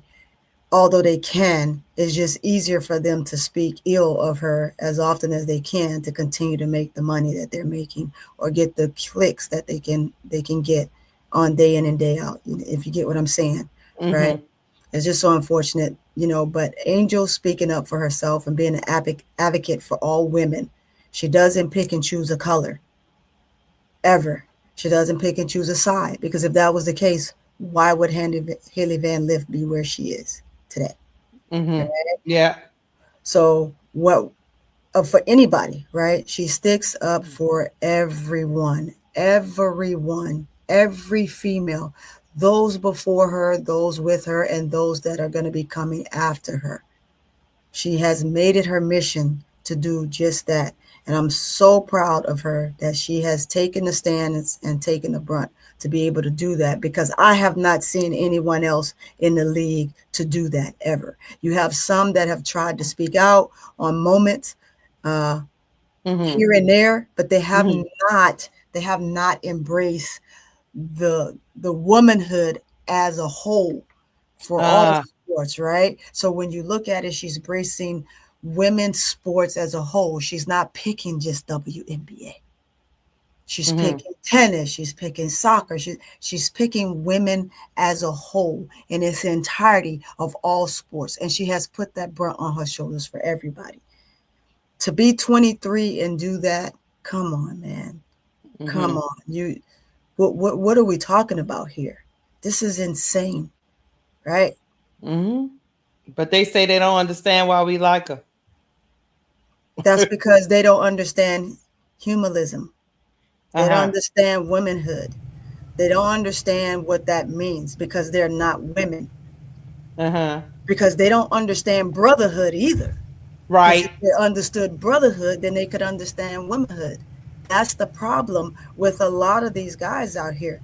They're failed in their own sport. They're failed at some other personal endeavors in life. So since they are failures and they falter along their own road, it's easier to try to diminish someone else.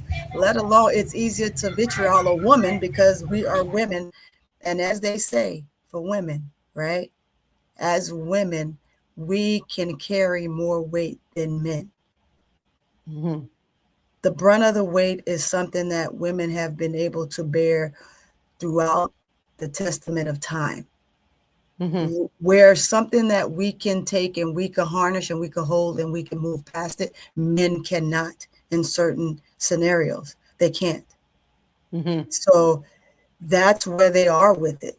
And they don't understand brotherhood and how to be loyal and committed within themselves or their own race, their own brotherhood, their own supporthood, and how to help anyone else in any other sport, as this young woman has. Is jealousy at its finest, and you can't call it anything else.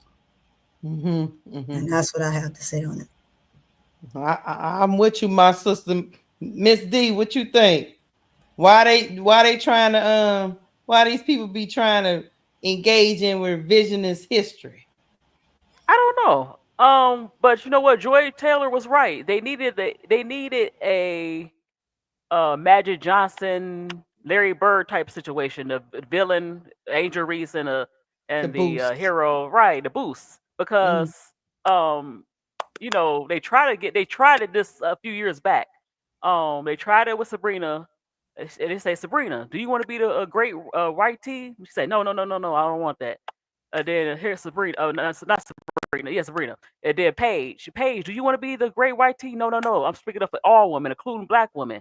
So when this situation happened, they say, oh yeah, we could use this in our advantage, because we see how the people, the media jumped on it. How dare this black woman get in the face of this poor little house on the prairie white girl and wave her hand like that? How dare she do that? So they took the time and say, you know what? We know that Kaylin is a great player, but she has no personality. So we need to attach her to a villain. And so Angel was the attachment and made her the villain, even though she wasn't the villain, of course. Because she has no personality. Like you said, the Angel speaks up. She's a great player, but Kaylin don't speak up. She just like, I just want to play basketball. It's almost like robotic. I just want to play basketball. She don't have no personality. So they had to use Angel for that. And the guys, uh, once again, they don't watch the game, because they watch the game, they realize she has no personality, and she, without Angel, even though she played through the 3-point shots that they like, she would have been as popular without Angel. So they need to understand that she, they don't watch it. So I don't know why they say she will be popular without Angel. No. It's the opposite. Angel is popular without Caitlin. She didn't need Caitlin to be popular. No, because she has that personality. and there's a lot of Yeah. lying going on, Miss D. Exactly. This is why I say this. Some of these guys talk out of two sides of their mouth, and I'm gonna tell you why. Right. We didn't care about women's sports. We didn't care about women's basketball. That's what they'll say. They say that over and over. But they expect me to believe they was watching Caitlin before Angel. Two things are in conflict with each other, sir. Exactly. Because you said nobody was watching. Nobody was watching them. That was just nobody was watching women's basketball. Nobody was watching that. But you're telling me this woman was popular, but nobody was watching. But look, listen, they wasn't watching because she's been doing this since high school. And Yes. now you talking about her logo threes, so you haven't been watching her. No, they wasn't talking about them logo threes until exactly. after that moment. You just saw her as a vessel for your hate. Like the MAGA crowd, like Duvall said. You saw her, I could use her and use her against this young lady to promote what I want to promote, what's going on in America. So I want to promote that by using Caitlin. Even that's why I'm kind of disappointed with Caitlin, because she doesn't speak out and say, you know what, don't use my name in this mess. So she kind of, that's what I'm saying about her personality. She's not a speak up type person, because Angel, if that was the reverse, Angel don't want nobody using her name in a negative light. Just using her name. So that's why I think it's a difference between the two. Let me get to these super chats. Okay. I argued some man on Twitter down. He was arguing me down, trying to tell me I knew Caitlin Clark before that moment. I said, how you gonna tell me? I didn't know who that girl was. I barely knew who she was, except I think her sophomore year in Iowa. I didn't know her in high school. I said, I'm a SEC girl, sir. By the time I watch all the SEC, I wouldn't worry about Iowa, sir. I'm sorry, I was not. No, yes, you did. Everybody knew it. That is a lie. I didn't know. So hold on. If they did knew that, why they ain't say nothing about her logo threes until that incident happened? Like, come on. They found out about them logo threes. Exactly. And they still don't know, because I think they just watch your highlights. You're not watching the game. And it's okay. I don't know why you got to start this line thing. Exactly. You've been doing. Just tell the truth. Just tell the truth. Hold on, let me get to it. Thank you, Sports 263. She been my member for 4 months. She said, second most popular woman in the WNBA is a lie, Duvall. She number one. Hold on, let me get to the super chat. Dre Stewart, thank you for the $5 super chat. He said, and CC is part of the bullshit, reason being she could shut down a lot of the crap Angel received. Yeah, but she don't. Let me tell you, I don't know if she's articulate enough to shut it down without pissing off her fan base. Yeah, but she, you know what, she want to make money, so I don't know why she can't shut it down. She tried to when she made that the Time magazine. With the Time magazine interview. After the fact. Right. But they said she was been held hostage by the woke mob when she did that interview, though. After the fact, she made a comment. After the fact. Why? See. He's so crazy. He's crazy as hell. He over here being Luke Skywalker. I like Pretty Tony with her mic. I'm just messing with you, Pretty Tony. ADP. Yes. You knew who Caitlin Clark was before that moment?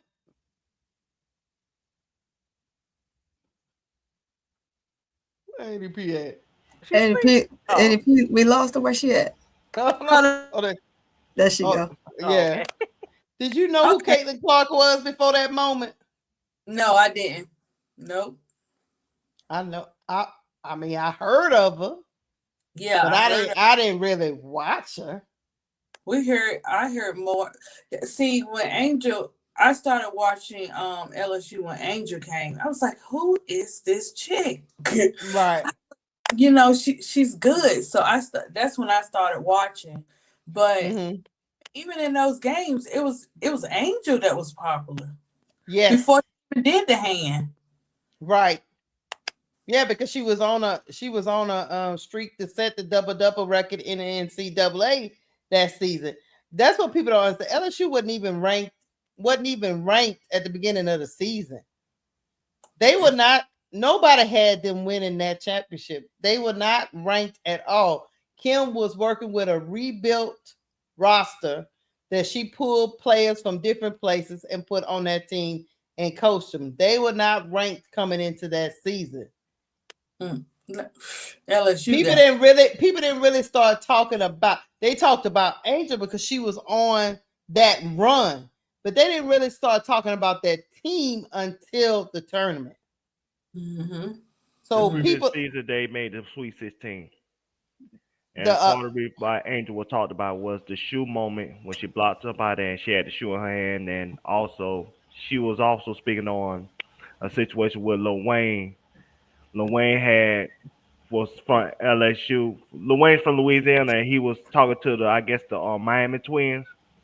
When they were playing in Miami, and he gave them a shout out, but he didn't give LSU a shout out. So that was a story as well. So that was the story all the way up to the championship moment when it came to Angel Reese. Well, what I'm talking about, the ball is the team at the beginning of the season. No, it was all right, but the team They in were the previous not season ranked. was The team that was being talked about the most coming into that season was South Carolina. Yep. They were on an unprecedented run. Nobody was worrying about the Tigers at all. Yeah, they made Sweet 16 the previous season, but it was not right. No. That's why all of a sudden they got all these 5 stars that was champions the year that Angel won and was not true. Angel was the best player that they had, I guess, Alexis Brown or something like that. You talking about Alexis Morris? You talking about Alexis Morris? Yeah. And she had been to like what 2 or 3 programs before she came back she around. started off at Baylor with Moki, and then was cut and went to 2 more teams, and then asked if she can come to LSU, and then asked Moki to come back. Yeah. So yeah. Florida was for 11 points a game that year. Yeah, she was a freshman. Yeah. Yeah. That was pretty. I mean, she was a very decent freshman too, because a lot of freshmen don't even have that kind of production. Yeah. So it was a team with a freshman, somebody that had just Angel Reese was brought onto that team. Alexis Morris was brought onto that team. I forgot. Katia Poole was on the team. Samaya was already there. She was a freshman too. Samaya Smith. And the rest of them, y'all don't even remember them people. Even somebody like Flajay became famous after that moment because people didn't even know Flajay daddy was a rapper in Savannah. No, people didn't even know she was on that show. Well, I gotta give y'all a little information. Flajay was already popular from doing the rap game.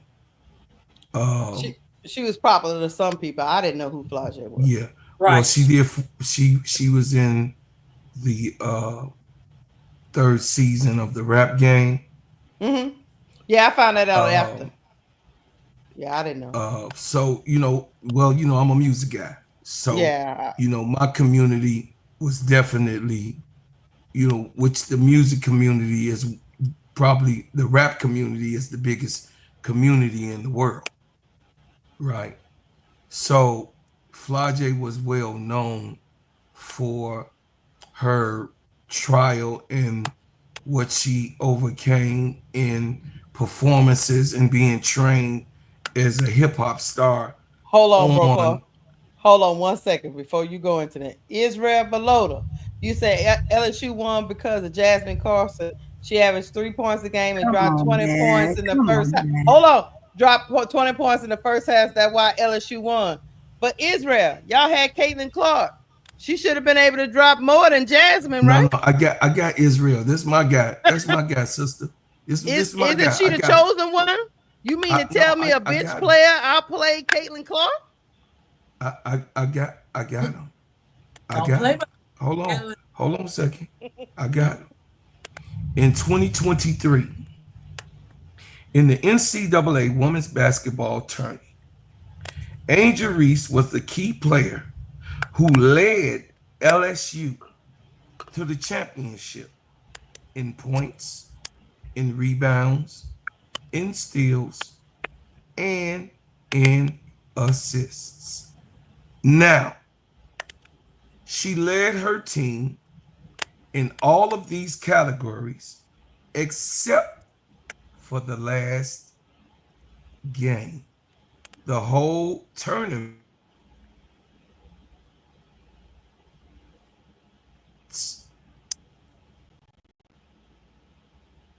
See, okay. I think he done froze. your narrative, Oh, there he is. Israel. Your narrative. Yeah, he freezing on us. Yeah, he freezing on him. I just gotta say this, and I'm gonna get out. Go ahead. Your Go. narrative. Oh, now he back. What the hell? Your He going in narrative and out. Go ahead. of you saying that she was not the reason why they were at the championship game has been debunked, because she was in fact the leader on the entire LSU run, the whole entire tourney to the championship game. So therefore, you're on this page in the chat lying, Hines. You're in the chat because you don't like Chevette.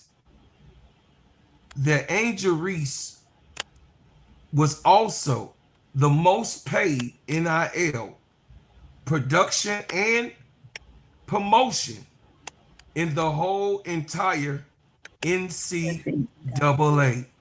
She had the record and still have the record of NIL deals to this present moment of all players who have played in the NIL. Now, white folk and others, because I heard that you said you were a Native American, Chevette, and they call you Mayo. Okay. Most of us that's on this panel, especially the ones that was born in Louisiana, Sister Keisha, has the Native American blood running through our veins. So what do that have anything to do with it?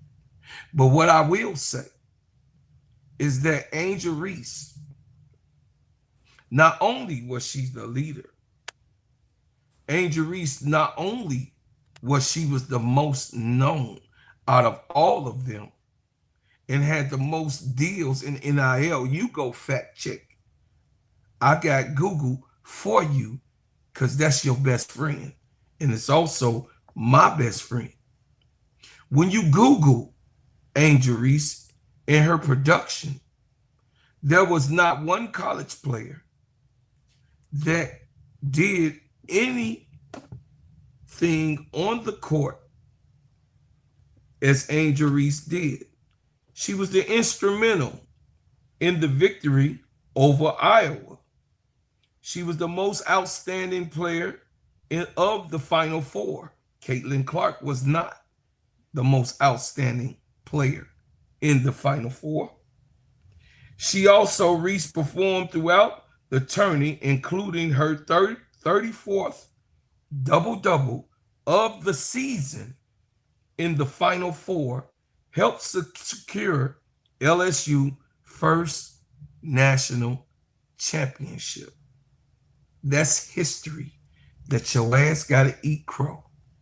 And you have to sit here and complain why somebody won something from a player that was on the bench, Chevette,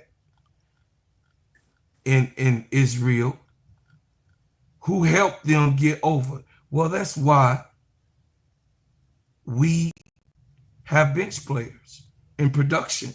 It's called bench production. And any good team wants their bench to be able to outscore the other one's bench. So Angel Reese has the ring. Caitlin Clark has the failure.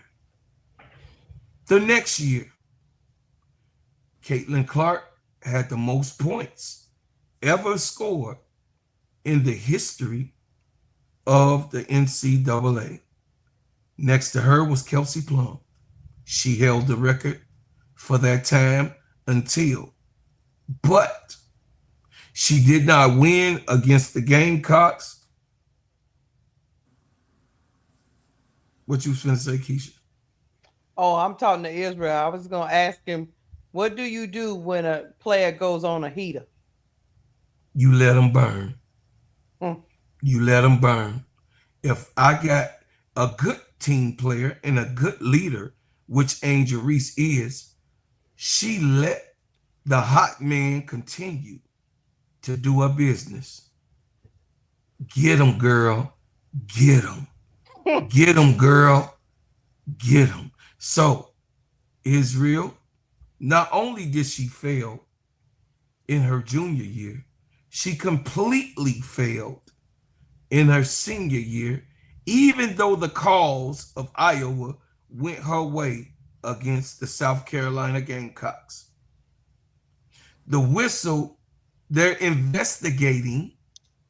The whistle right now, Dawn Staley is doing an investigation, and she don't even have to, of that individual game that was played against the Gamecocks, because the whistle was blown more for the Iowa team.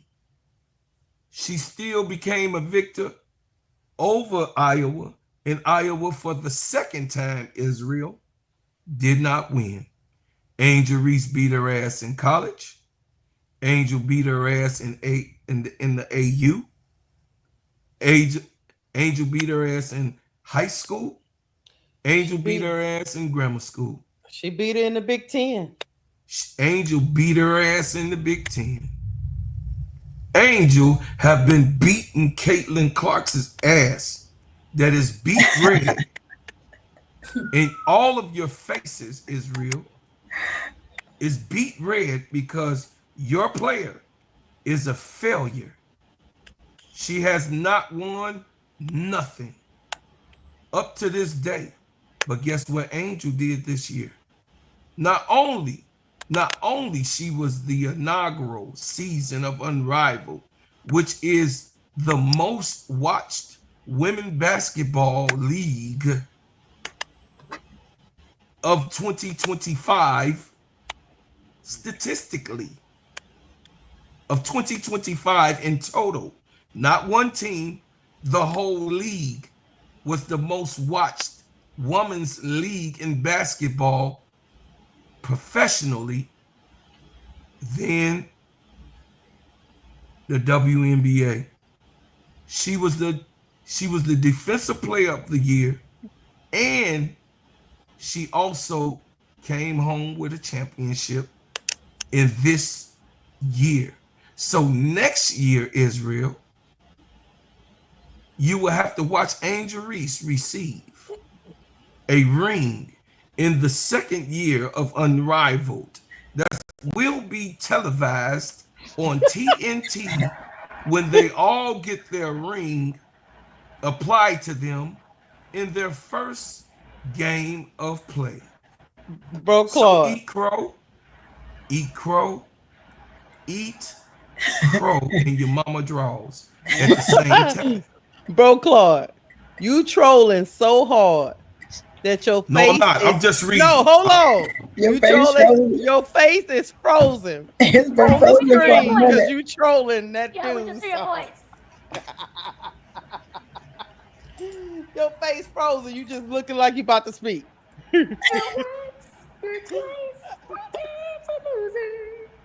Damn, D. Oh, hold on. Jamal wanted to say something. Go ahead, Jamal. So stupid. No, see, the lights went out. It's storming in Chicago. Oh, okay. Now, So now all you the back. lights You was a went out. mannequin So at first. I was on my phone, but I'm back online. So what Okay, happened was boy. when I went back online, when everything booted back up, it got me at the pause. But You done roast him out the chat. You not even in the chat no more. You done roast him. Eat crow. Eat Take it. crow. Take Eat it. all of the feathers of the crow. Take Eat it. the beak too. Shut up, Miss D. Hold on, Devon want to say something. Go ahead, Devon. Go the ball. No, I don't think I was on say about Floggy with the rap game. I know Okay. maybe she was known to the rap community, Yeah, probably but she so. wasn't known to the masses. No. She ain't became known to the masses to after that championship game, and Angel will bring her with her to the Absolutely. Breakfast Club, to Good Morning America, to the athletes podcast, until those places, and that's when the masses started to learn about Floggy. That's when the masses started to learn that her dad was a rapper in the South, camouflage, and he died.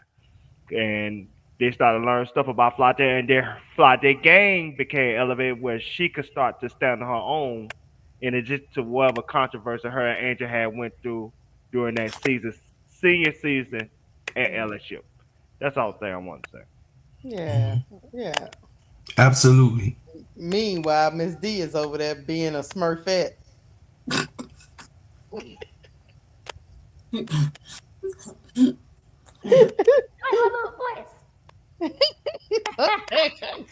He over She there being did. Listen. So this is how Israel back. Oh, this is how ill-informed that Israel. And I know you didn't watch Unrivaled, because me and my player in the Players Club, we covered Unrivaled the whole entire season, and she missed only the last game. She was kicked out of one game, and then she got hurt. Missed the last game, which she got them there. So Israel, eat crow again. Eat crow. Just let Israel. Israel just he up at 2 in the morning. I mean, you gotta troll Eat if you crow. up at He 2 been in the up at 2 morning. in the morning, eat some crow, and I'ma serve his ass his blackbird pie. That's right. Get roasted. Shut up, Miss D. I'm for all the smoke. You are Israel. You are one of the most ill-informed. So then that means you on here, either you're a liar or you're the most ill-informed person that you didn't know that Angel Reese played in all of the playoff games that it was, except for the championship game. He's very ill-informed. He's very ill-informed. Oh, Israel say it's 3 a.m. in the morning where he at. I know you getting punch drunk. I'm cool with Israel, but he know I'm facts. I'm very facts. I can crash out, and then I also go to my Google. We on the D block with Miss D. Miss D been drinking, y'all. How are we wrong?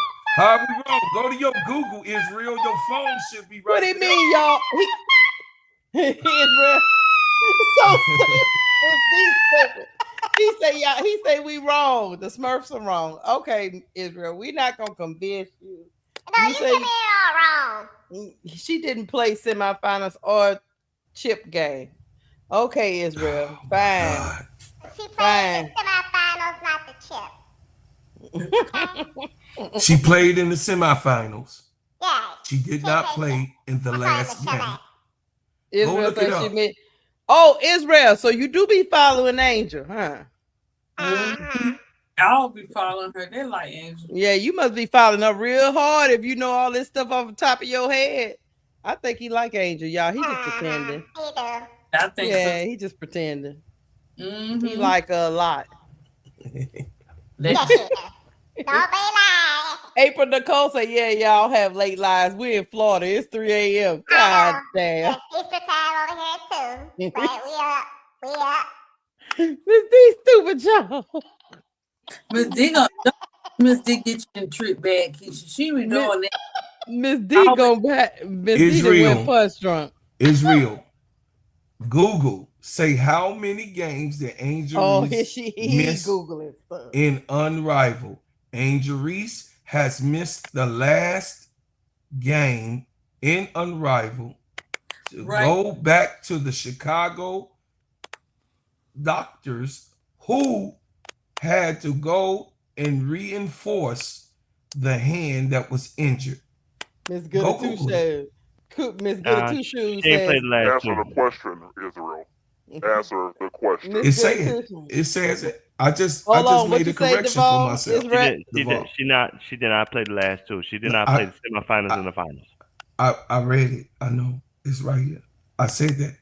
Well, Google lied to you in that situation. No. I said she didn't play. Oh, okay. But she did play 14 out of 16 games. Yes. Yeah, she played. Yeah. Yeah. She just got Well, injured. let me tell you something. You That's want to all. bet, bro, Claude? I don't need Google. I was watching Google, her Google, rival. Google. Oh, wait a minute, Israel. So you are Angel fan? You was watching. Undercover lover. He was hoping she was gonna lose. Undercover lover. I know T. Camilla. I said that. Beautiful woman. Oh. I read After he roast you, now you want to say she Watch you say, hey, holy he damn. just He's mad though, speaking T. like Camilla. He just mad that Angel Reese got a ring. He didn't like that part. That kind of T. Camilla said he was hate watching. It's okay. Yeah, he it's kind of okay, he Israel. kind of got triggered because he said, "Damn, James, she won another ring." Damn. I know you the one doing the greedy doing those on the floor. Hold on. She said you Hold was on. throwing I them do green. got a question before we get up out of here. Miss D say them green monsters. I'm going to ask the men. Do y'all have a responsibility to support Black women athletes? Yes. Either one of y'all want to go first, Duvall or Bro Clark? Do y'all have a responsibility Duvall could go to support Black women athletes? You said you have a responsibility to support people that connects to you. If that's Black women, that's white women, that's whoever. You have a responsibility to connect with people that feel like you can be inspired from. So yes, you supposed to connect and support people that you think are positive influence not only on you or people around you, if that's children or whoever else in life. That's who you have a responsibility for. Now, what you have a responsibility when it comes to Black men, towards Black women, is you have a responsibility to respect them, especially if they respect you. That's where the responsibility come in at. You have a responsibility to not allow other races to drive a narrative about your community when you know the truth. So you have a responsibility to put out the right information. But you don't have a responsibility to support somebody just because they're Black or just because they're a woman. You have a responsibility to support somebody that you connect with emotionally on whatever level. But as a Black man, you have a responsibility to show respect to Black women that shows respect to you, and you have a responsibility to put out the right narratives when it comes to Black people in general, and not allow white media dictate how Black people are being viewed overall. I get where you're coming from. You're saying, look, I'm not gonna just support Black women if they're not doing the right thing just simply because they Black.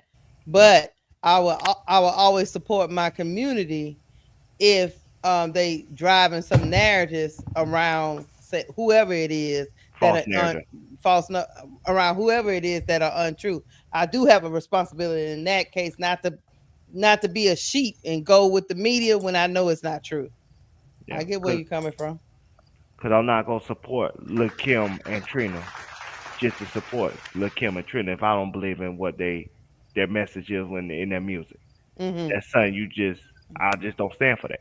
Right. But I will support the fact that, hey, if white men say they are sluts or whatnot because of what they say in their music, I was like, no.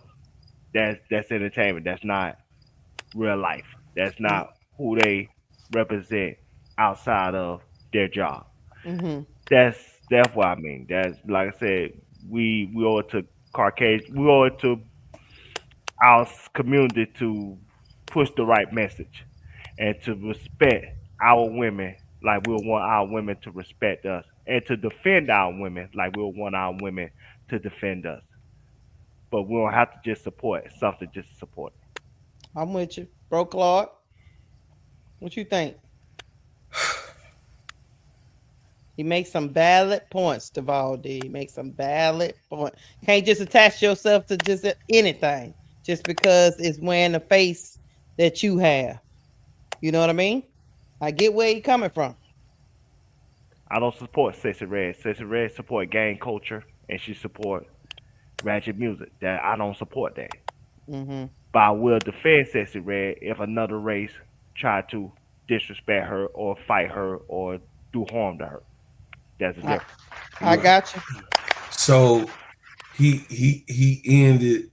Shut your ass up, Deval. Damn, you always ruin stuff with PSs. You always got a PS. I was gonna say that part. Look, T. Camilla said, "Get it sexy." So it's two important things.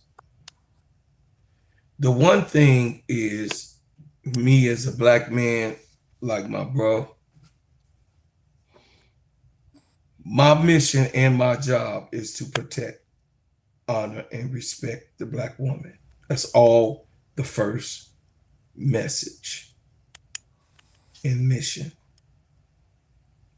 The second thing, it's a bigger picture. And I'm glad he said something about Sexy Red. I'm glad he said something about Little Kim. I'm glad that he said those things about those sisters.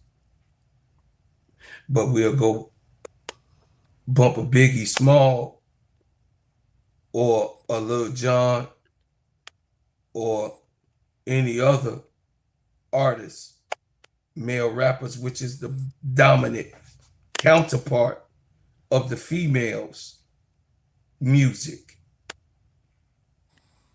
And what they say in derogatory language and disrespect, because Biggie said, I'll go to your house, kick down your door, get your wife and your daughter, do something to the wife, rape her, tie her up. That's in his first album. The biggest album that he had, the first album. And we bumped that like he never said that, which I don't like that song. That's why I'm bringing it up. We have to, the thing about you women that's on the panel and in the chat, why I gotta always be men overlooked and women microscope. Well, first of all, you are the mother, the nurturer, the provider of wisdom. And if our woman don't use wise words and wisdom in the culture, we are what perpetuates in the streets right now in the ghetto. Because that lack of us as men standing up and the lack of wisdom and nurturing on your guys' end. So as the community diminish themselves and kill one another and disrespect one another in the culture, we, us that stand up, that is upright, have a responsibility.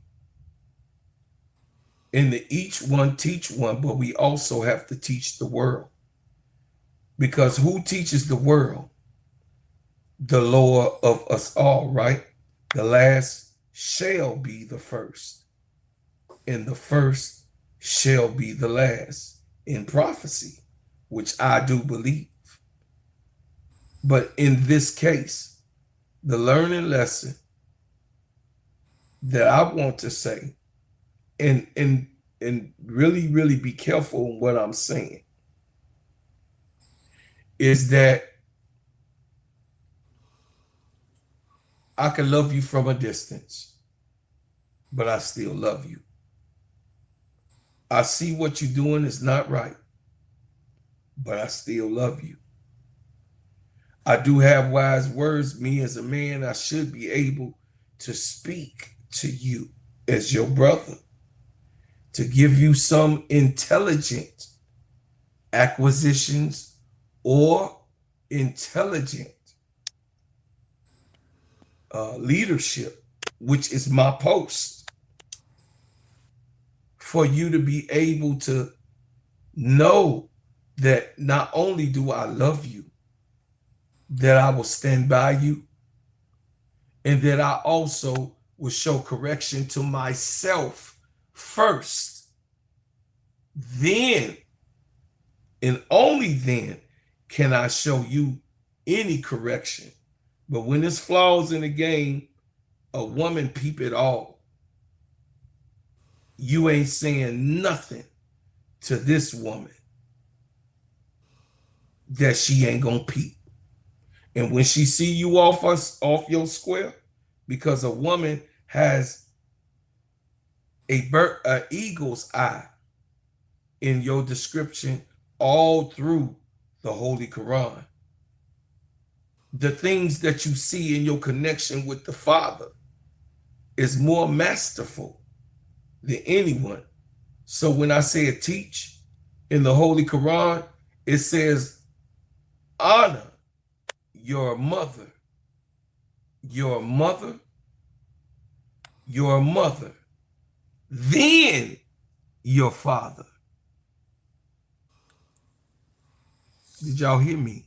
In the scriptures that are written, that every single Muslim on this planet knows that this scripture, that God took his time and wrote, honor your mother, your mother, your mother, then your father. It was a reason why. And the reason why is what is going on right now, the depiction of things, the bigger scope. Remember what I'm saying. The bigger scope of things. Am I happy that Sexy Red got out of the ghetto and able to feed others? Because she does. Yeah, I am. But am I happy that she chose that way? No, I'm not.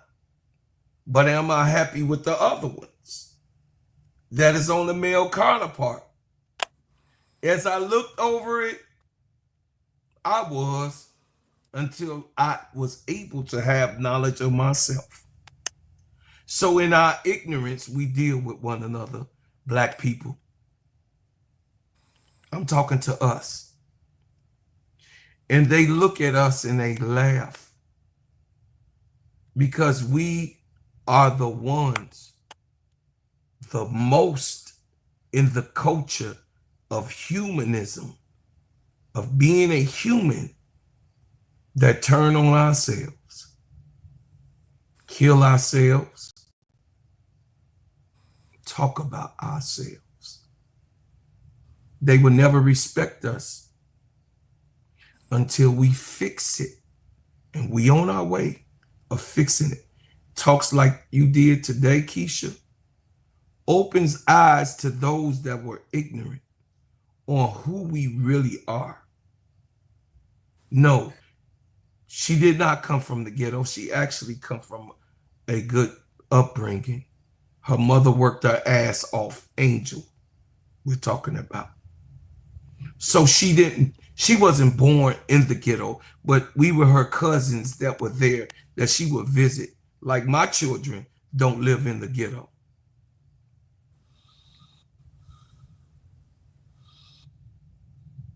Keisha, she says she forgot the question. She talking about you. Right. The question was, because I'm serious right now. Look, the question was do you have a responsibility to support black women athletes? I That's what know. the question was. I know the question. I'm saying to her, so it can come out of your mouth. Mm-hmm. Not only do I have that, responsibility, I also will advocate. That's what we missing. The advocate of our women playing a sport that was male based and male championed. And we have a problem of male chauvinistic, of us thinking that we are the only ones to win something in our land.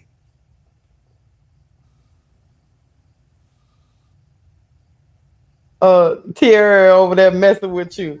I got a question for I love you, Tierra. I'm sorry. She was over there messing with you. I got a question for my ladies. Do you think the sport will ever get do you think women's sports will ever get the respect that the men's sports seem to have? Whoever wants to go first. Go ahead, Tony. I'll go first. No, they won't. And you know why? Because the people like Israel in the chat.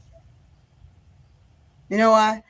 Like he said, he's here because he likes to get kicks off of people who, are, as you would say, Angel Reese fans, right? It's not about being a fan. It's about speaking facts on what the young lady can do versus what they choose to close their eyes to, right?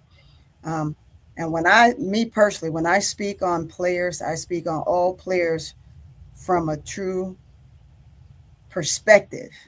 I'm not going to pick and choose one player over the other.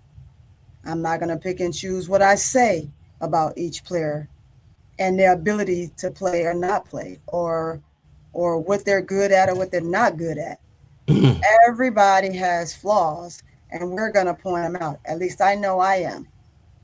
And when you come in here and you choose to heighten one player over another because you just feel your personal opinion matters, it's ridiculous, right? If you are a true fan of the sport, then it shouldn't matter if it's male or female. But we know that the female will never be on the even playing field with males in any sport. Why? Because the world won't allow it. People like Israel in the chat they won't allow it, right? And I'm using Israel as an example right now because of the things that he's saying. I'm not using it to pick on him, right? Israel, don't take it personal, buddy. Don't take it personal, right? Because you said you find it to be comical. I don't see where any topic about speaking of someone being diminished every day, 24 hours a day, 7 days a week, funny, right? I don't see the comicalism in any of it, right? So it's never going to be a playing field.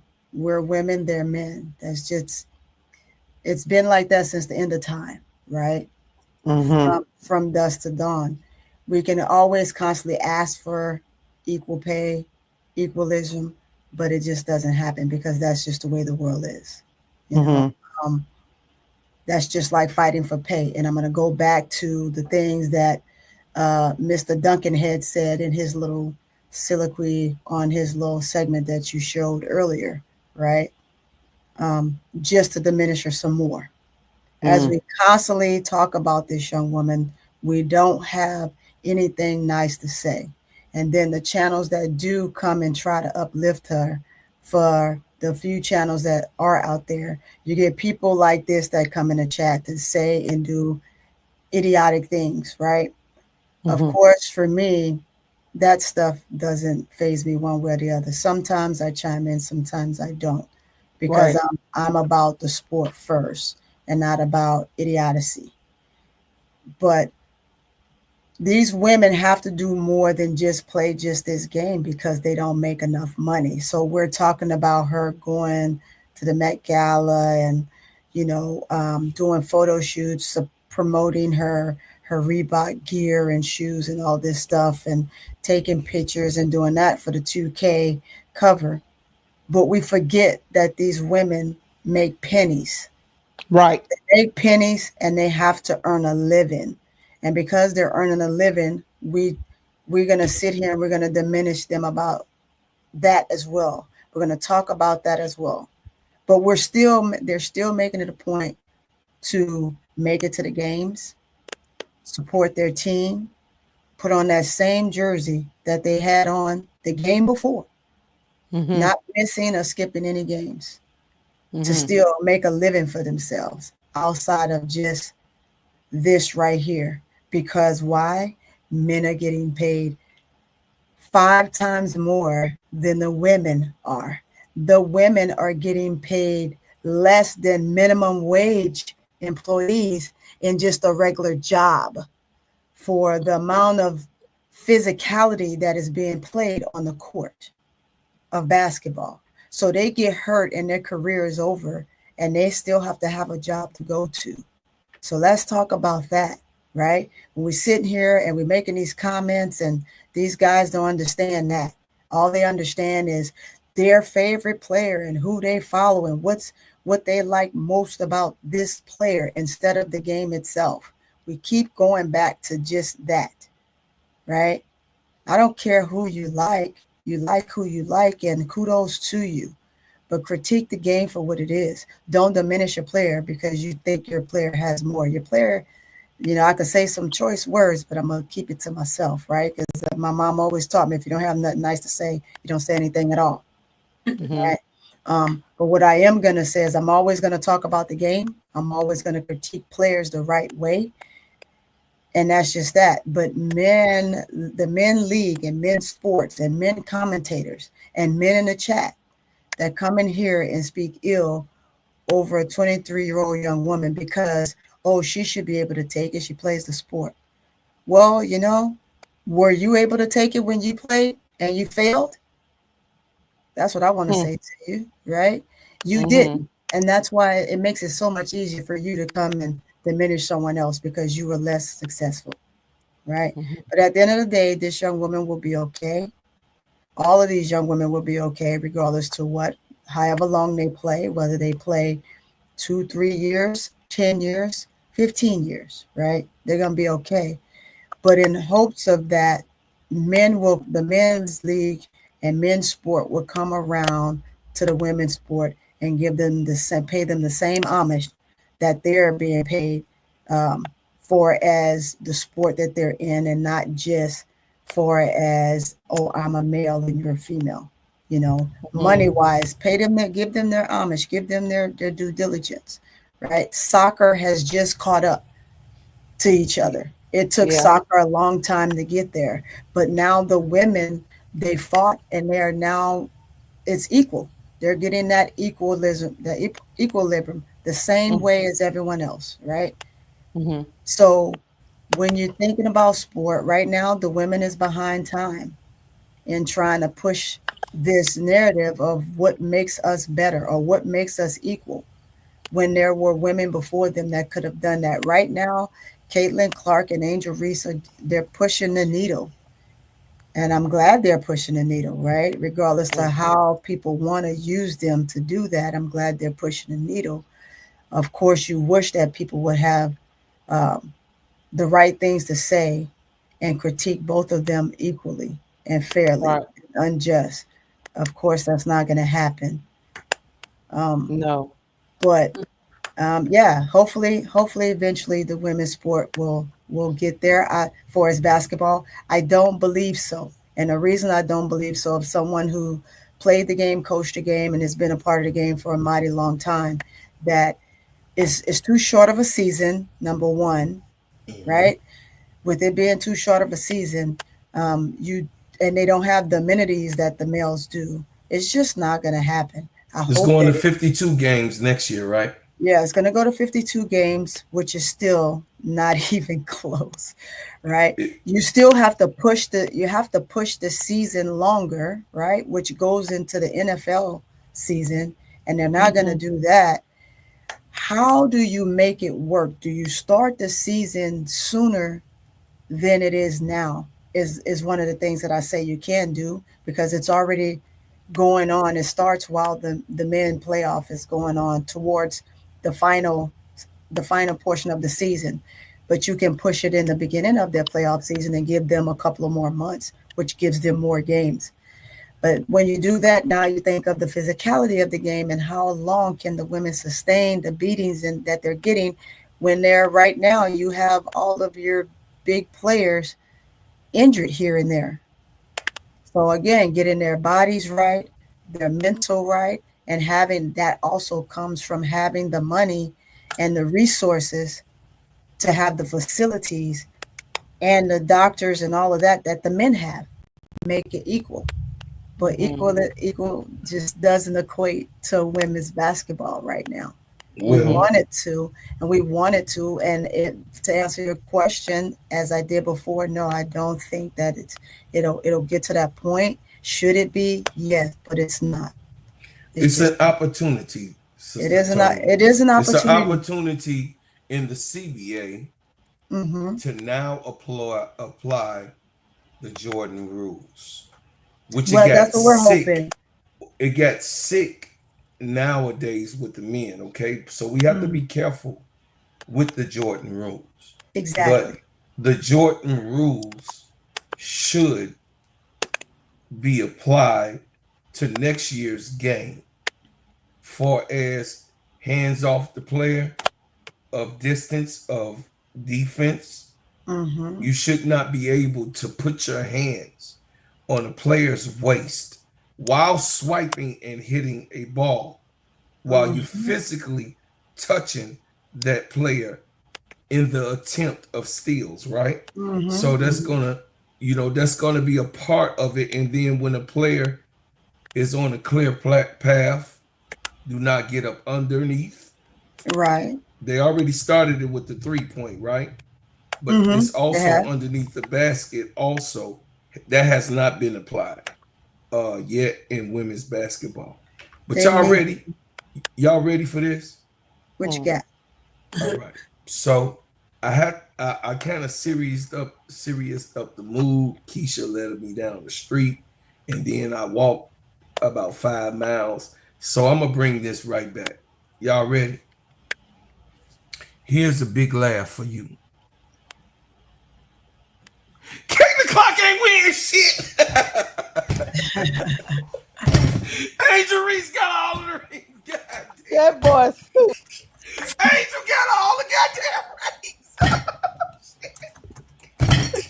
Bro, Clark. Angel that won everything. I'm gonna put your black self on mute. You hear what I'm telling you? Hey, y'all know it's funny. Hey, y'all look. Angel that won everything. That is that Tourette syndrome, Miss D. Yeah, I know. That food back. Hey, y'all look, I was holding on to that shit. Israel. That boy stupid.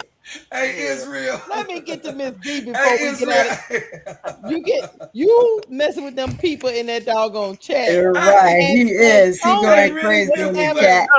Miss Tony was having a you bring in the trolls. Miss Tony was giving a great soliloquy.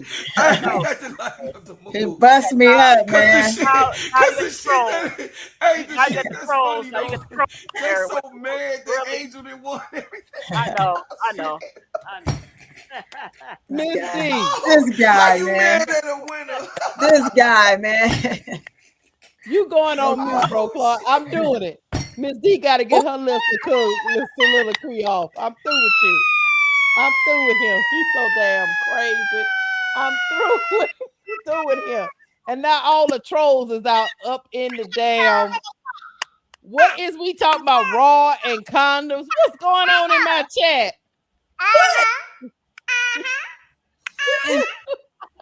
What is going on in my chat?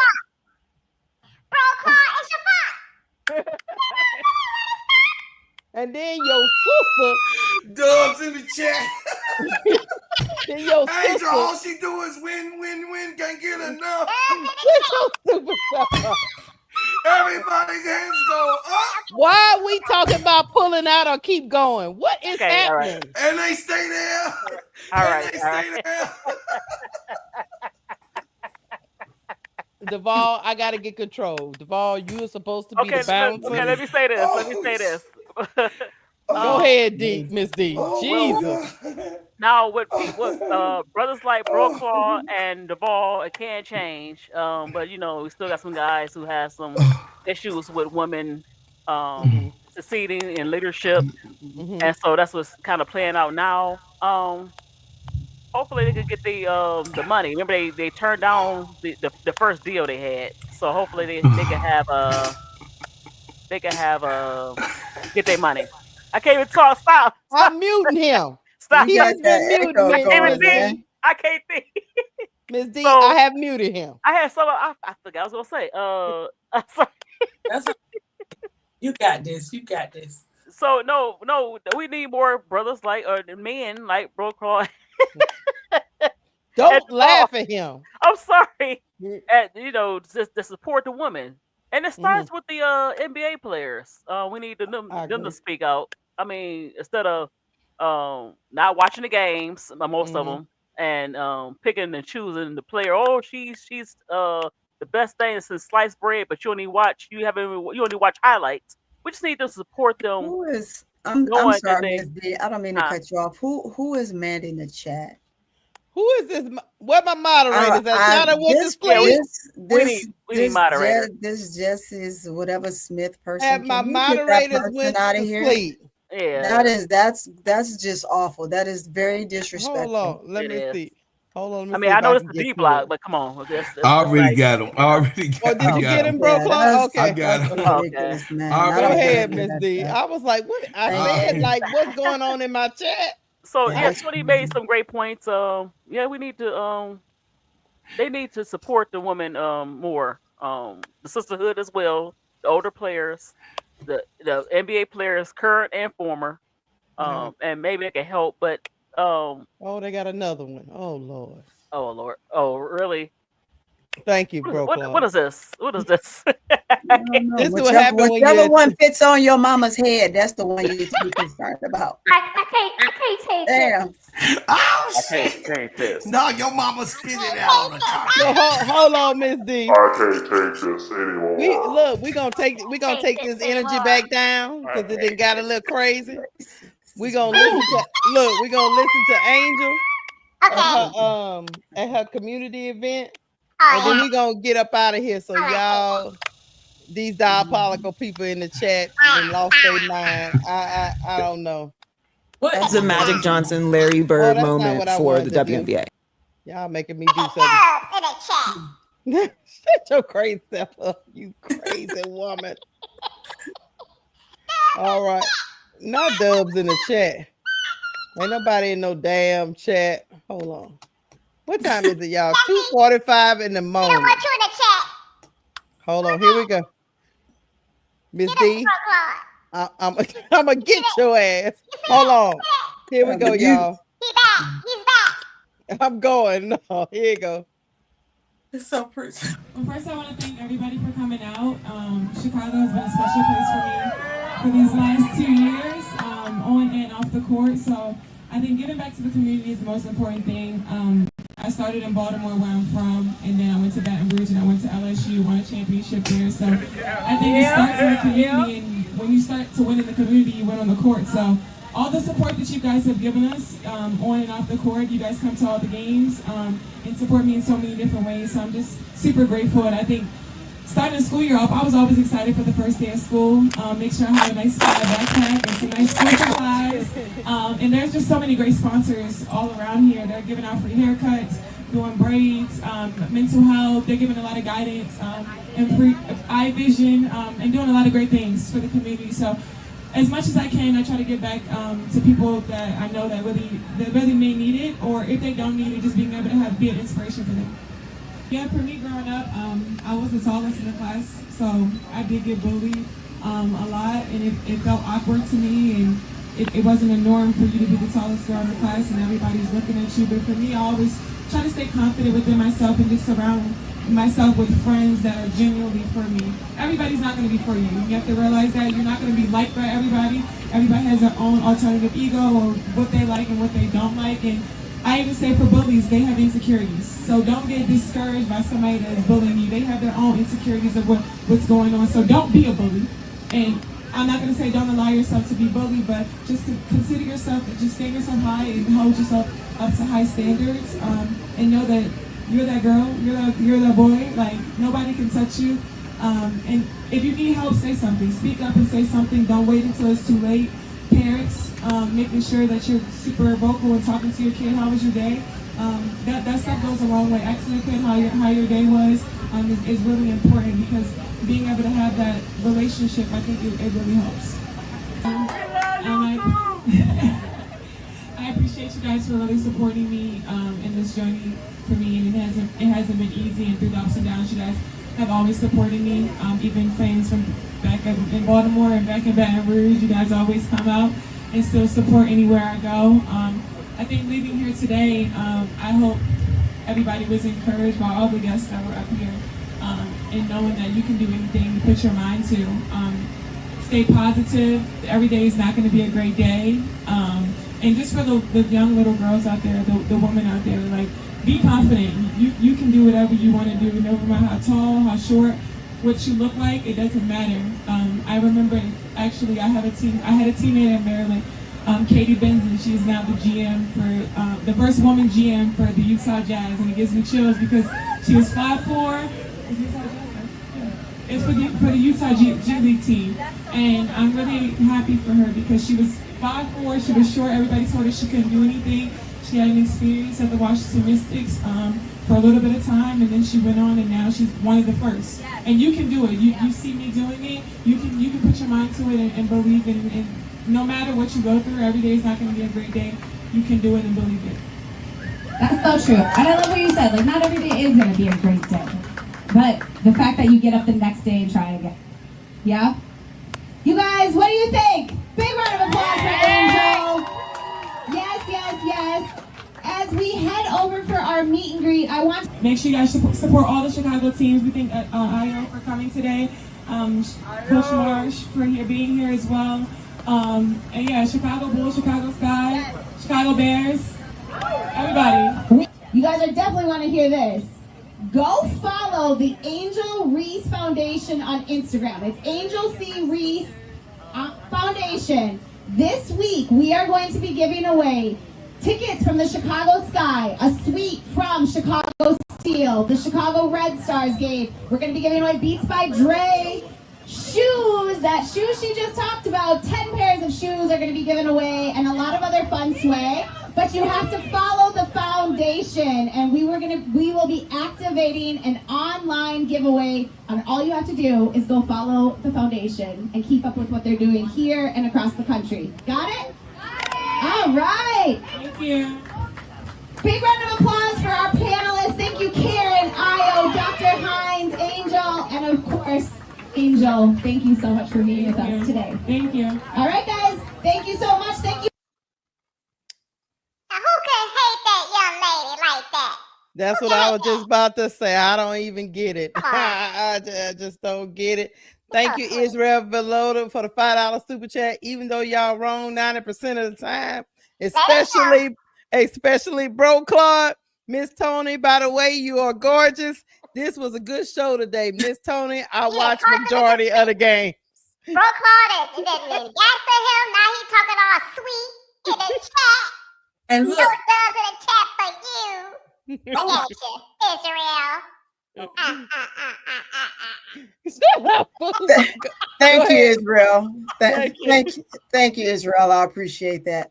I don't know about the 90% of the time, but I do thank you for that. I appreciate it. Bro Claude is I do say I can't be wrong. I am. We about to get up out of here. Anybody else got something they want to say? But what I ain't wrong about is what? All she do is win. Can't get enough. What is Devol, anything else you want to say? Not really. Don't you stop. I can never have Bro Claude and Deep Miss D together again, Tony. I love Miss D. I'm telling you, this is something else. This is something else. Miss D, you're killing me right now. Okay, do it. 3 in the morning, Tony. You the one put this band together. You. Okay. Okay, Miss the D, one we making getting the on Tony real sound quick. brought this. Okay. Yeah, Miss D. Okay, look. Go get you some tequila. She done already had that. It's Saturday night. Tired right now. We know you're tired, Miss D. We know you're tired. That's what that's. Hey, about. it's sleepy. You still sleep? I am so sorry, ADP. We barely heard from you, sweetheart. I don't know if ADP might be asleep. ADP, are you still there? Yeah, I'm here, Miss D. You know them sounds, She put you on mute, Miss D. That's those trick bad sounds. That's what Duval did. He say, okay, mute. Yup. Duval be like mute. We about to get up out of here, y'all. We done had Hey, fun in the chat. The chat went a little we to had the to left. have fun. Have some fun, Duval. We Don't be had a to party have pooper. Uh-oh, here come Israel. Thank you for the $2 super chat. This is for Miss D, Miss Chipmunk. Oh, thank you. Don't be no super chat. She gonna act up. Israel, please don't egg her on. Stop egging her on, please. ADP say, please stop it, Israel. Please. Oh, Lord. Andre Edwards up in there talking about he loved the Smurf voice. No, shut y'all silly self up. Go, Paul. It's your birthday. Go find Hey, Sister Tony, you get to see us. Hey, we can't do this during the daytime. So we get to This is how y'all act in the club. And she's doing around the same time, guys, the same time after 2 in the morning. This is my first time with the two of them together, and I tell you, this is comical. This is truly comical. Wow. It's the D block, y'all. Thank you for inviting me. Thank you for inviting me. Yeah. I didn't even know Smurfs go to the club, but now I know they be in the club too. Hey, look, Sister Tony, let me tell you something. When we was trying to get those hours, Sister Keisha was so damn serious. She was so damn serious and shit. I was like, Keisha, it's 1:30 in the damn morning. She like, I don't care, you ninja. You better get your act together. I'm like, well, damn.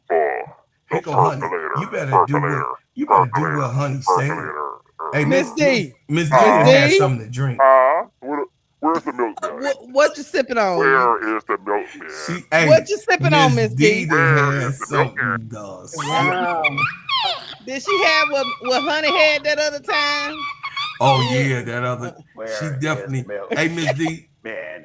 Was your mic, Miss D? Miss D, was your mic broke the other night? You just say that. I don't know, because you were not like this the other night. What's going on? Oh, nothing. This what were we talking about? Oh, that's right. She was getting feisty to talk about Skylar. Oh, don't bring it up. No, we ain't going into another topic. Don't bring it up. Kim Mulkey Jr. I don't like her. You just don't talk about them. I don't want to talk about none of them. Not up there. Y'all stupid. She go off talk about Kim Mulkey. She was talking about Kim Mulkey. Oh my God. And there you go. You bringing it up. ADP just so messy. ADP messy like Keisha and Honey. ADP don't be so messy. Thank you, Bro Claude. Yeah, she messy. We out of here because I'm going. Hey, y'all, look. Oh, hell. Tune in. Shut up, Miss D. Damn. Look, I'm going up in the ball. I'm going up this time. Tune in to. shit. Tune in to the Players Club. Tune in to the Players Club.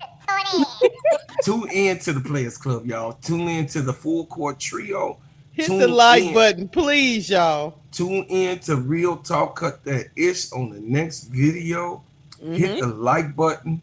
Please subscribe to this channel. Let's get her over 1,000.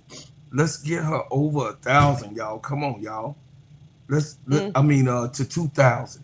Let's get her to 2,000, 1,500, 2,000 subscribers. Let's do it. Let's get Sister Tony. You see it see what it says? Court Vision with pretty Tony. Please. Let me try to drop y'all in the chat. Y'all please go to So Pretty Tony and subscribe. She just getting in the game. Please hit her. And Miss D, and of course ADP, please. They be doing the D block. Listen. Y'all don't know how hard that D block is. Man. Me and Keisha did that D block for damn 3 months. And I watched too. I watched you guys. It was, seriously. Great example. ADP was there. We was on a D block. Grind. And I was literally falling asleep. Grinding. And Sister Keisha, she runs these shows.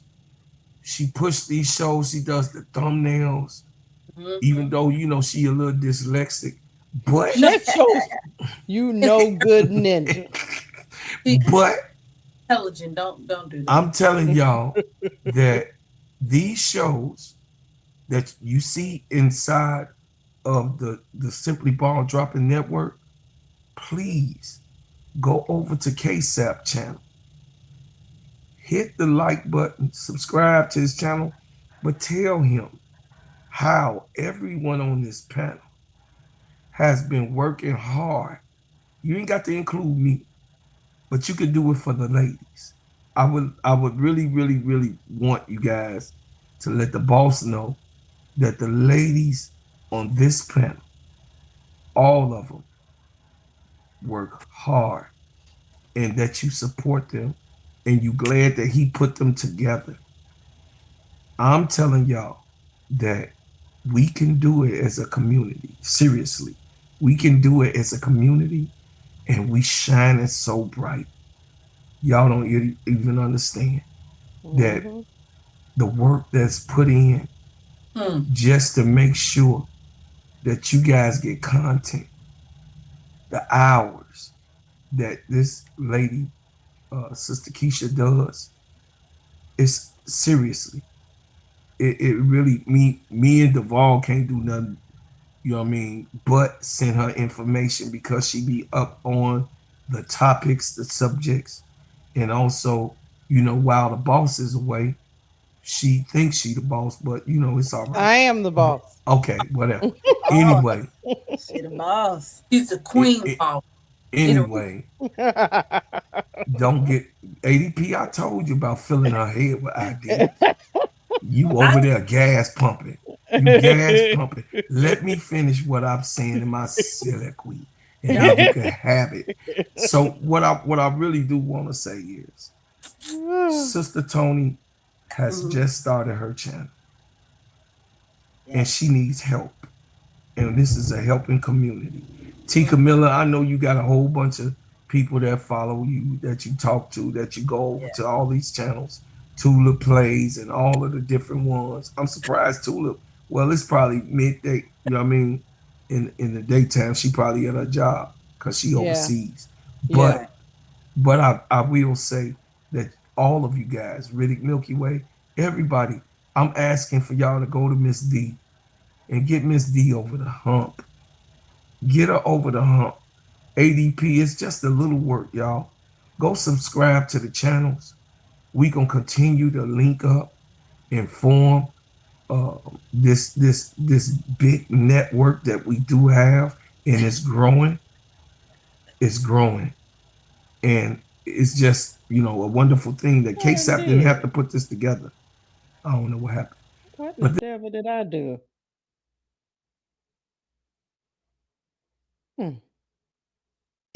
with my main man, K-Sap. I don't know what it's doing. I must. What you doing?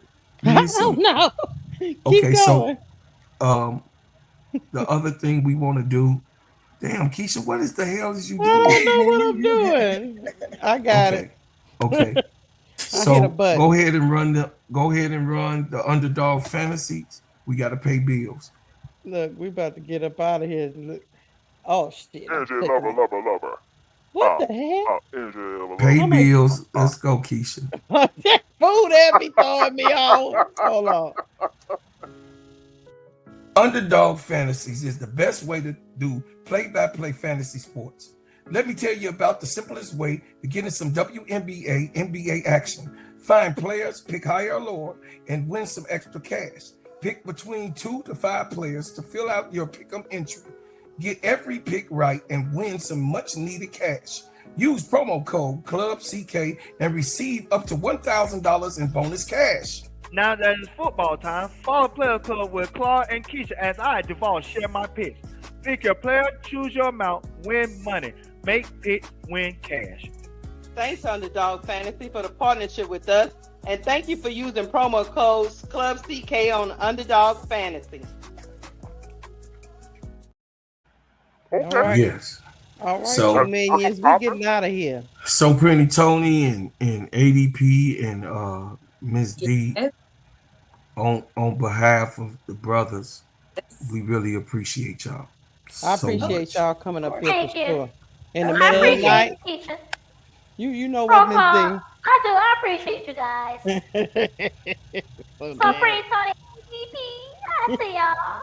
Look at y'all getting y'all commercials together. I like that. I'm gonna kick her in her head. That's your paper, they crazy. Oh, bad me. You on the deep black? I hope I don't be sleep all day tomorrow, but I'm trying, y'all. I to let know, y'all- right? I'll let y'all know I'm gonna be up. Keisha, what game is we Y'all calling the game Look. tomorrow? Yeah. Me and Duval gonna do you know, when I say this, bro, Clark, don't start no shit. You hear what I'm telling you? Don't start no shit. Don't be no shit. Okay. We gonna start off at 12 o'clock because my Saints is playing against his Jaguars. You mean See, your that's what I'm saying. Oh, you gonna run that game? Huh? You running that game? Yeah. Keisha. Huh? That's the Aints, not the Saints. Hey, watch yourself now. Watch yourself before we We're gonna jump do to the the Saints screen and now. then we'll probably pick one of them basketball games to do. But hey, ADP, I want to let you know on Monday, I'm gonna try to do Joe Burrow versus JD5. I'll let you know. Shut the front door. Yeah, because we missed the Saints last week. Yeah. They supposed Well, to be the playing. Bears play at 7. Yes, to my the Bears Chicago play. heads. There's a Yeah. whole lot of them that's Y'all in this playing chat. the Bills. Y'all some haters. That's gonna be We a play- game, though. It's gonna be a big game. So me and my cousin Timothy Smiley, y'all go look him up. He was a professional football player for the Buffalo Bills. That's my first cousin. That's my daddy's nephew. He played 5 years with the Buffalo Bills, so he think he still lives in Buffalo, by the way. But anyway, Tim, if you see this, we gonna beat y'all ass tomorrow. But anyway, Sorry, Brother. We'll see. Y'all. Oh, I see you, Jacob. I know you. They trash. Well, let me tell you something. I want to see Travis Hunter play, and so I just want to see what my Saints got, which is probably nothing. But I still want to. I didn't say it. Okay. You said it. I didn't. Look, we know how our team is. I want them to surprise me tomorrow. I have low expectations. He gonna surprise you with a loss. Hey, Tony. What you got? I gotta do this for you, Tony. Hold on, Miss D. Hold on a second. Oh, Jesus. Here we I go. gotta do this for you, Tony. Okay, you ready? Yeah, the same thing. I'm gonna put you on mute. You ready? I'm just saying. I dare you to do it. I'm just saying. I wait, dare hold you on. to do it. Wait, I'm saying this. And the Saints pick nowhere. You make me sick. You better leave. They say Russell Wilson threw an 80-yard bomb. Today. Hey, look, T. Camilla. Look, see, you see that, Keisha? I like this. So y'all Did you see that? Think he's gonna do pretty good in New York, right? Yeah, I think he's gonna do pretty good in New York. You don't think so? You're a hater, girl. We're gonna tell you. I'm sorry. Hear me? Listen, he started off real good. Then you just I'm hoping Keisha keep Terry. What the hell? And the Saints pick what the hell? No one. Let me tell you something. Well, I guess we're tied, right? I guess we're tied on picking no one because the Sky didn't either. Although we're cheering for him, the Sky didn't either. So we're 1-1. Hey, so pretty Tony, go on tell him. Go on tell him the Sky picked no one. Hey, Tony, we out of that season, but in this season, sister, this season, Tony. Hey, so pretty. What you got? They went to the draft and picked no one. No one. Look, Tony, we watched it live. The Sky picked no one. You heard T. Camilla, right? Hey, you see T. Camilla. Oh, Daniel Williams talking about. Hold on, Miss D. Danielle Williams out here talking about the Cowboys winning it all. There's more delusion in the chat. My Lions not winning. Wait, hold on. This is for all of the Cowboy fans. Oh, that's This is so I love. Listen, I love the Cowboy fans because we don't mess with them dirty boys. the Cowboys this year is winning nothing.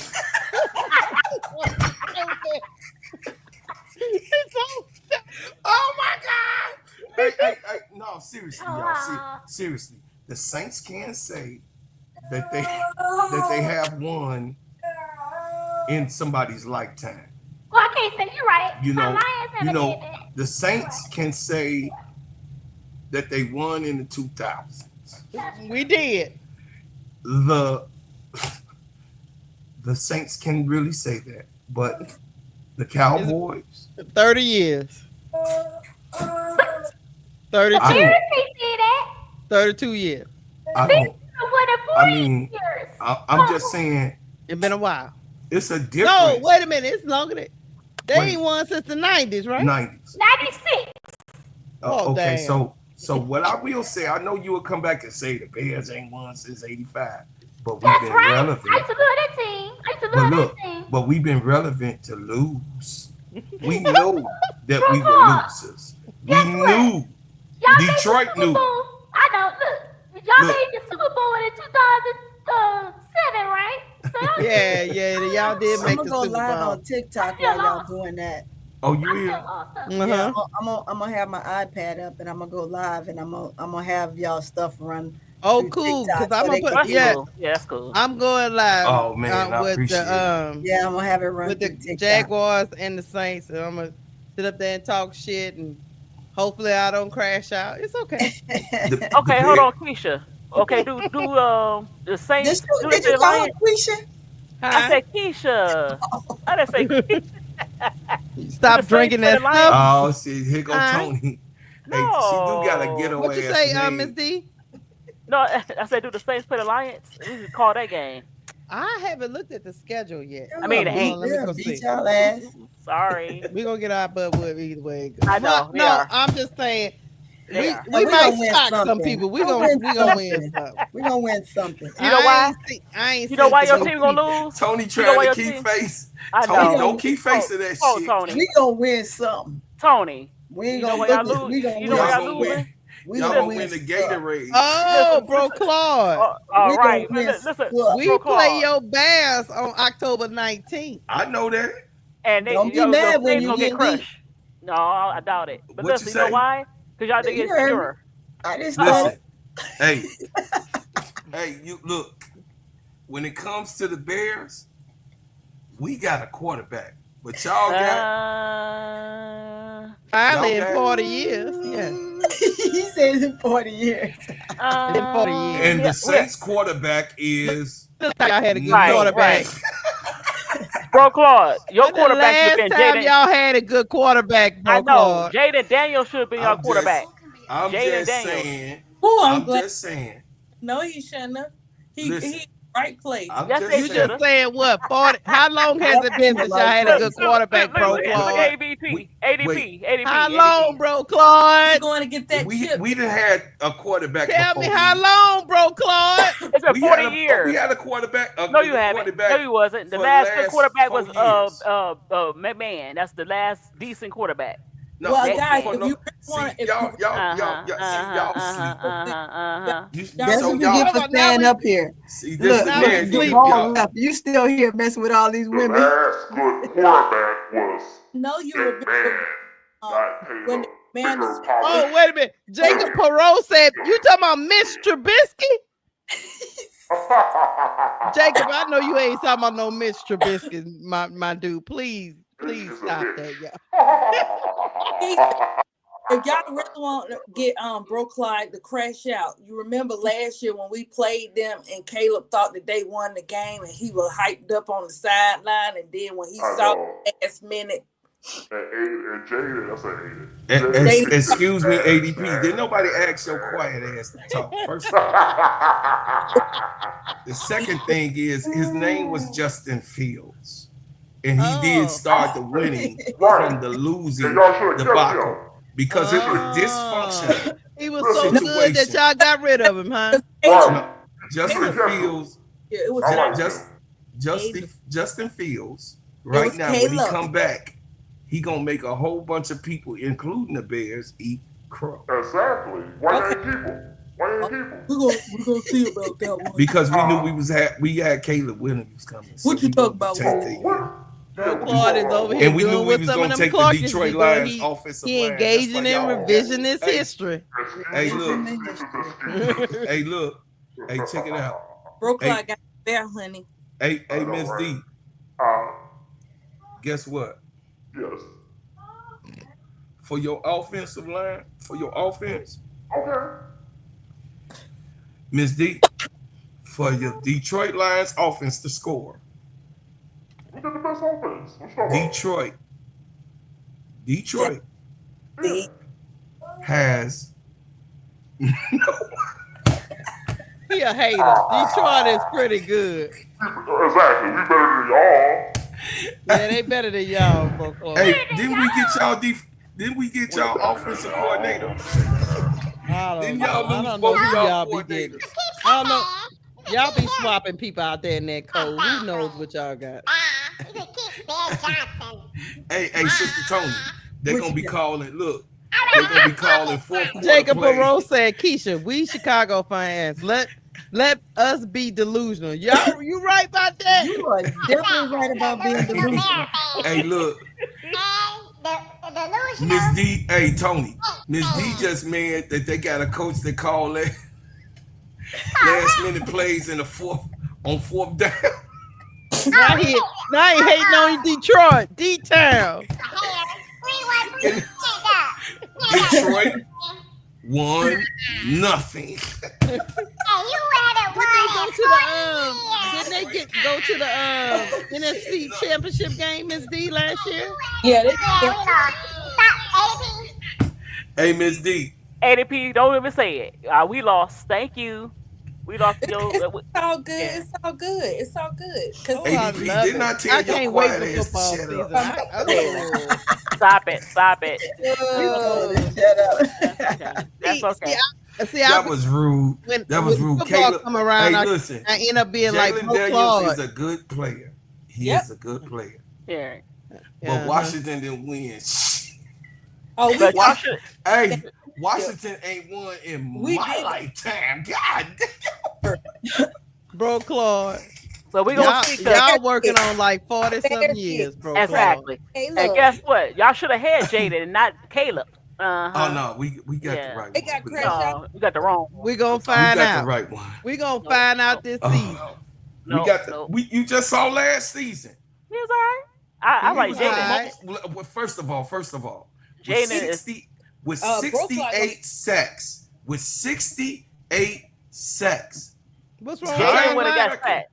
I know. He wouldn't have Tying got the sacked like record that. He of wouldn't have got sacked like that. quarterback That's why that's y'all been- needed a quarterback that can move. Excuse me. Exactly. 68 sacks. He was the most accurate quarterback in the NFL last year. Go on, hold on to that, bro, Clark. Go on, hold on to it. That's a move for you. You hear it? You hear that? That's for you. You see that, Sister Tony? But 68 sacks. Don't bring Tony into your with the delusion. front line. The front line. And a slap player. Hey, the front line wanted him to be murdered. They was the ops. With your Camilla say, with tell your him again, offensive Keisha, line, QB that can move. your offensive line as the ops of saying we gonna get this sucker sacked every game at least 3 times. Are you saying the Bears offensive line is the ops? Like for real? Right. Oh, yeah, the offensive line is the ops. Offense, ops. Anyway, with the offensive diabolical offensive line, he got sacked 68 times. Okay. Some of that stuff was his fault. And he held on to the threw ball. better than He Mr. held on to the Daniels. ball. He held on to the ball too long. He threw better than y'all quarterback. No, he didn't. No, he didn't. And it's evident. I got a question. He had the Is highest Caleb percentage. playing No, he tomorrow? Is Caleb Yes. playing tomorrow? No. Who? Is Caleb playing tomorrow in the preseason? Caleb ain't playing. He need to play. No, he He alright. sure do to get himself together, bro, Clark. Because It's okay. we coming for y'all. We coming. He don't- Like no, your lad he- got the crown sideline. You don't want that. Listen, Ooh. it's a whole. Hey, When he every week won that game, when the season starts, not correct, and he thought he won that game. I Every- can't wait to No, Caleb better he have was- a he great was year not because the- I'm he gonna was- clown he was not the you. one. It was actually the defensive player that was dancing It's everybody's fault. Don't make on the excuses. Don't make end. excuses. He was Don't make It was the excuses. defensive, and he's not there this year, Don't make excuses, bro, Clark. and he did not look and Helmet play defense. Uh-uh. And gave a straight shot to Daniels. Which He was up ADP? there I don't too. know what game you was watching. Oh, I watched. Caleb. I Well, watched Caleb it. Williams don't play defense. He play I offense. don't make excuses. Okay, but he plays ain't make no offense. plays. So how you put him He on thought he defense? had that game. That's all. No, He was not he on played defense. okay that good. But guess what? He didn't play. Stop it. There's no You making Bears excuses. in the house. Exactly. And you get JD5, he gonna shut them down. Well, guess what? Our Lions Guess what gonna show up Washington y'all gonna now. win this year? Hey, guess what Washington? Hey, Oh, I ADP. ain't mad. I ain't They gonna mad. win We more. got- They gonna win more than Hey, your team. ADP. We got it. Both y'all Hey, teams won more ADP. than Bro Claw's team did last year. Exactly. Y'all did. Exactly. Y'all did. Uh-huh. And our quarterback got sacked players 68 Quit times. Quit making excuses. 68 times. He didn't count them all up, Tony. That's- 1, 2, 3, I know. 4, I 5. know. He got Guess what? 60. Counted Listen, every he got sack. sacked Wow. 68 times Bro, and Claude. threw better than Daniels. He got. That's all No, he got. but listen, bro, Claude, he has He to tried- get rid of the ball. He won't get sacked 68 times if he get rid of the ball faster. No, he Yeah. just wanted to be accurate, unlike He the said, Keisha, Detroit please Lions. call the Bears quarterback. game so we can see Potato Unlike get the sacked. Detroit. Hey, Ooh, is your yeah. quarterback Yeah, gonna we stop? still love Williams. The Hey, potato man. Mr. Is the Potato Detroit Head. Lions quarterback gonna stop going He interception? paint them I'm nails. just He saying. said potato. He said Paint paint them the nails, nails. Bro Claude. Hey, that nail. Hey, him painting the nails. I ain't got nothing to do with that. I don't speak on femininity. I don't have anything about femininity. I let y'all do that. What But you all mean? I know, How you don't speak on it? The man did. He painted them nails I'm nice saying. and pretty. hey, Dennis Rodman painted his nails. Pretty, nice and And pretty. Dennis Rodman will beat somebody ass. Are you saying that Caleb will beat somebody ass with that nail I believe polish? so. Oh, please. Oh, please. Caleb Bill Polish Williams is going to get hurt. Caleb will beat. Look, Daniel's old. Like he 130 pounds. Don't underestimate. Wait a Don't minute get now. mad at JD5 He ain't because he whooping get gone nobody. quick. Don't talk about ADP. Okay. Look, let me tell you something. They Goliath story. You better get it together, bro, Claude. Don't. Hey, I'm just You saying. went to David and Goliath. Stay off. Listen, all I'm saying is JD5, he that got the LSU in him, so stay off him. we beat the Green Bay Packers. And out of 40 years of my life, we finally beat the Green Bay. That's a good You're in sign. trouble, Blowcraw. Don't talk about her player. Don't do Yep, it. because we've been waiting for him, and we got the right coach. And Oh, shut up, ADP. I told your quiet ass because guess what? don't play about no when football. Listen, when he play, when they go up against Bears, enjoy the you know ride. what that means? That's my other team. You see my team? What that mean? What that mean? You doing legendary. You doing all that raw? And if legendary play against him, it's not wrong with little baby baby powder. Sanders. Did you say Sanders baby powder? I know. will come out. It's late. The victory. It's time to go to bed. We start talking about baby powder. Hey, I can't wait till Shador beat Look, Bro Claw, I can't hear myself think. Oh, you can't wait, huh? I can't wait till Deion. Why are you all for that black on black crime? All you need to do is support JD5. That's all you need to do. JD5 gonna meet Neon Deion. Don't be putting that on them boys like that. Oh no, he can't even. He can't. No, it's gonna be like this. I'm sorry. Legendary. I'm sorry. I'm sorry. My wrist broke and my watch is broke because Jaden Daniels done told my team up. That's what it's gonna be like. Oh, you saying that's gonna happen to Shador? Wait till you see that. Wait till you see that speed and live in color. Yes, I beg to differ. Washington defense is way better than any other. A lot of these teams. Y'all, them LSU boys are different. Yeah, First of all, you need to go back. Shador better than your quarterback, Ms. D. Shador better than your quarterback, ADP. I'm talking about the team. Is better than all of those quarterbacks. I'm talking about the complete team. The Browns so team. Shador is better than Caleb Williams? No, he ain't better than Yes, he is. I bet he Oh, is. please. Yes, he is. Yes, Caleb, Shador is better than Caleb. We talk about the team. The Browns team sucks. Shador is better than all of them. Y'all jumped on this football. It's going wow. Not yeah, no, it's going down. Hey, we gotta go to bed. Hey, this is I gotta be up at 11:30. It's going down on football. Hey, boy. Chicago. Hey. What games? Come on, Sister what games? Come on. Look, what'd you one say? thing about What games? Hold on, I'll tell you. Hold on. Okay. One thing about Chicago and Detroit, watch how personal this get. Miss D, shut your losing ass team over there, Detroit Piston ass, losing ass team getting beat every year. And then listen, my cousins in Detroit probably watching the podcast, they wouldn't dare get in here on this subject. It's just the Jaguars and Saints tomorrow and Bills and Bears. On the side of my cousin's house, I put a nice 12 Michael and Jordan 7. poster up. And y'all got Michael Jordan all over your face forever. 6 straight times. Listen.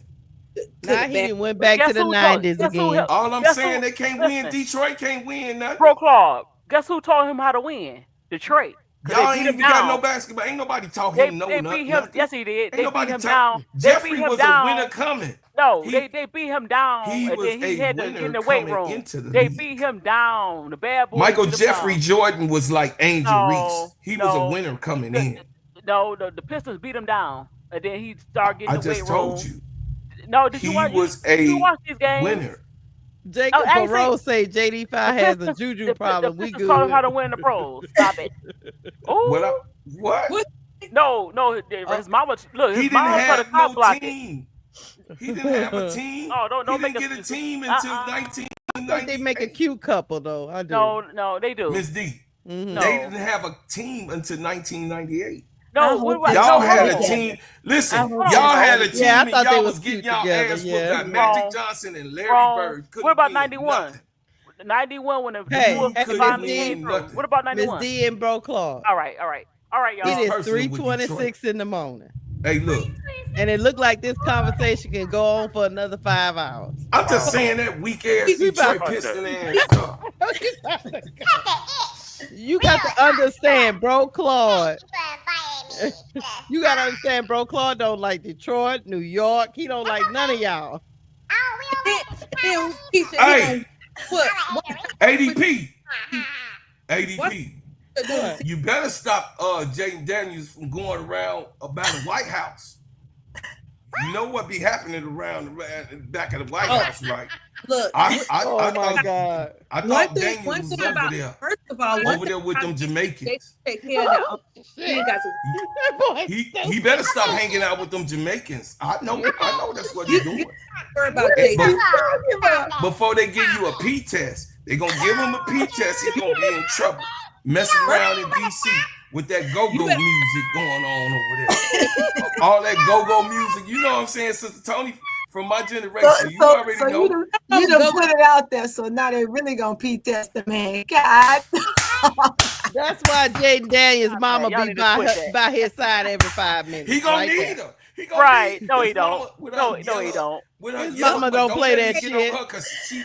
She was over there finna catch a fade on Juju. She was hating on Juju because she wasn't hating on Juju. She was. She hating. Let her know. ADP, talk about your hating player mama. Exactly. She do be hating. Juju, you really? Yo, and hating on Juju. You ain't talking about that, ADP. Really? Juju Watkins. You gonna hate on her? Really? She said she gonna protect her son. She got against Juju Watkins. She gonna protect. She got he better. He better tell y'all something. There ain't a mama money in this world that mama could do to stop that man from getting no woman. Nothing. No, that's true. That is true. As soon as that man gets some tail, if he ain't got it already, let me tell you something. Life gonna change. Right. He like my mama left. Life gonna change, man. Life gonna change. The way he look, let me tell you something, Miss D. The way he was kicking, before Mama rolled up. He already in love. Hold on, Keisha. That's his girl. He attended the party, her birthday party. He did. Yeah. That's his girl. But guess what though, Mama? That's what he's singing. Mama, you know. Yeah, ADP with your hating ass mama over there with James. Why y'all be hating on me and they love their mama? Mama, I'm the queen of my heart. You know what, Miss D? We gotta go, y'all. Loving you is like food to my soul. Loving you is like okay, soul food. Stop it. Jaden Daniel. Try to get with Juju. Yeah, but it's cop blocking. Is Brocard talking and he on mute? He's on mute. Hey, ADP. You know, let me talk to you, ADP. Hold on, Miss D. Hold on, Miss D. You ride, ADP, boy. Let me tell you something, we're ADP. not gonna talk about it. We're gonna be about it. And hey, ADP. Let me tell you something with your quiet ass. Let me tell you something. You better call Jay Daniels' mama and tell her that this girl finna be one of the most richest young woman to ever step in the WNBA. She's gonna be richer than Angel when she get up there. Let me record. You think he gonna come up in the world and keep telling people his business? You don't know what they got going on behind closed doors. You better tell his mama that. That's my point. His mama You knows. said it, I didn't. You His mama knows. And then she gonna do that stuff in the public. You That's better talk to her, Miss Sociality. Keep it on the down low. Come on, sing. Come on, y'all. Nobody has to know. I'm not being a part of this. No, I'm not. Allegedly, everything is allegedly. I'm just saying, allegedly, ADP got to call Jaden Daniels' mama and say, "Girl, you know it's all right. She cute. Shut up, She pretty like Tony. She pretty We like know what it is, Bro, like he said. Hey Tony, look. Hey, she pretty like Keisha. She got that. She got that beige color on her. You know what I'm saying? She got that beigeness to her. You know them butter pecans now. Them butter pecans have you messed up. You gonna be like, girl, you know she beige like me. You know, ADP. Look. Who does Kayla have? Huh? The one. Oh, yeah, ADP, don't go there. I don't know who Kayla woman just broke up with him. Yeah, they just broke up. It's so hard. Yeah, they broke up. He had to say goodbye. I think it was the nail polish. I think that's what it is. The nail polish. You been hanging out with Cam Newton? Sister Tony, you let them gang up on me like Why that. would you? Hey, look. Hey, Sister hey, Tony. man, that's because you said you had something to tell me, and then you told me what you told me. So Let I me tell gotta you let what you know happened. Let me tell you what happened, Tony. What The happened? girl walked in the bedroom. He was sitting right on that little bed bench, painting them nails. And she said, "I got to get the hell up out of Not here." the bed bench. He was. You know she's an old Smurf. Talk She about said, some bed bench. Yeah, he was We sitting said right the there with his bed little, bench. with his little foot up, painting the toes. And she said, Wow. "Oh no, I gotta go." Oh, nah, I let him go too. I let him go too. That's a little bit too much. Hey, for me. hey, y'all, you know we crazy. It's 135 people watching this debacle. Hey, Sister Felicia. It's look, Tony. I ain't got nobody over here by me. They didn't went to bed on some It's of us. 100. Look, it's 135 people in this All they chat. had to do was just come run over to me, hit the Hey, like y'all, button, and hey, then look, go the back. 135. Yeah, y'all go over to them channels, man. Put them in there. Yeah, don't Hey, go. Hey, ADP, put your Camilla, channels you up don't in know there. what a bed bench is? That little bench. No, that you sits know at the she foot of country the as bed. hell. Hey, hey, The foot of the bed. You got a bench That at the foot of the bed bench. The bed bench. He's Bad sitting bitch. there painting his AT toes. Camilla, AT Camilla, we Here's a come from the bad bitch. ghetto. We don't know what that shit is. He's a pillow princess. We know what a goddamn box spring is. And some Hey, rails. Caleb, what Hey. color you gonna put on for the first game? Right. Him, Cam Newton, and Russell. You coming for me? Wilson, Westbrook. You coming for me? Your $5 ass, Keisha. Oh, player, that's what we doing now, player. Your $5 quarterback having broke up. He broke his finger. They said, "Oh yeah, the quarterback this year." Don't talk about my got a broke quarterbacks finger. like that. He got a broke toe. He had 2 ligaments pulled in his ankle. He had a broke shin. His shin splints always get to him when they get cold. That's why we got him in. We got him in the South. And then his shoulders have been dislocated. Last I checked, he offered my quarterback to paint his nails for him. Oh, I'm just saying. And that's how he broke his. Quarterback. That's how he broke his back. Hey, look. Wow. Messing around with yours. While he was offering to paint my quarterback's fingernails, my quarterback said, "Man, look, I got a good surgeon that's going those 2 rotative cups that you got on them shoulders." Hold on, I got one question.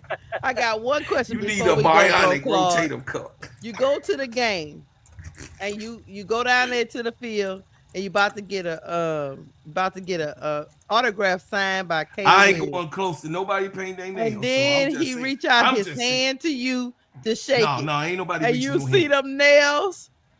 Do you shake his hand or what you do, bro, Claude? See, Keisha, you messy ass Marvin. Don't be trying to get Caleb Williams ass whooped by me.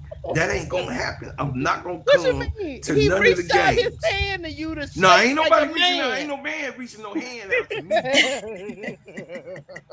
You better say what's. Hey, he Tony, just wanted to shake your hand, brother. Up? No, he better say what's up. That's all he better do.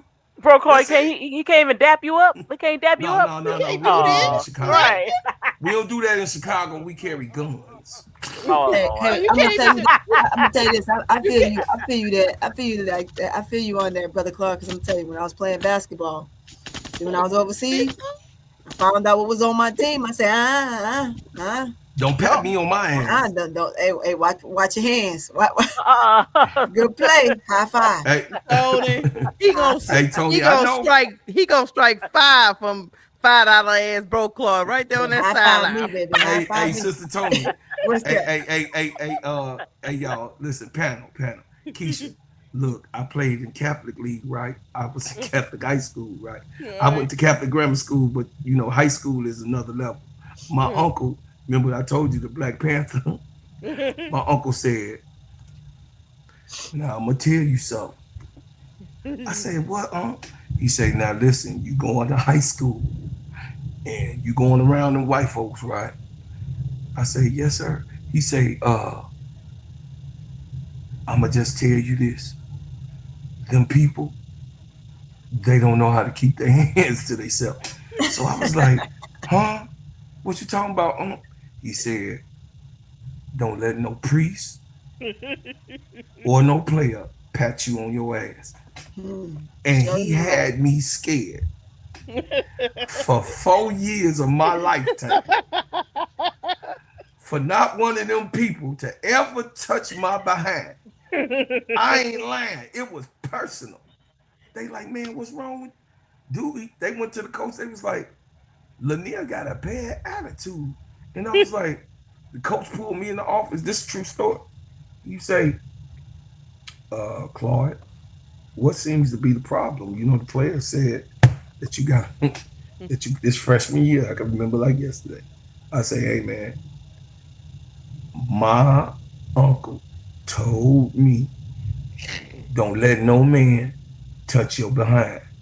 And I gotta do exactly what my uncle, I put it on my uncle. I gotta do exactly what my uncle said, or I'm gonna get a whooping. The coach said he let your no listen. The coach said your mother and father let your uncle whoop you, give you whooping discipline. I said, see, my family real close, and my uncle is the one who distributes all of the pain.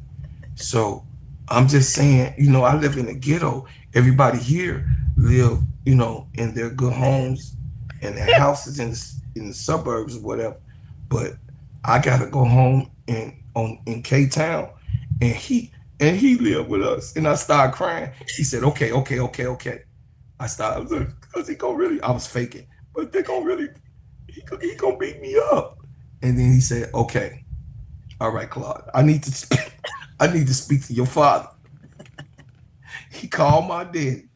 My daddy came into the doggone office. True story, y'all.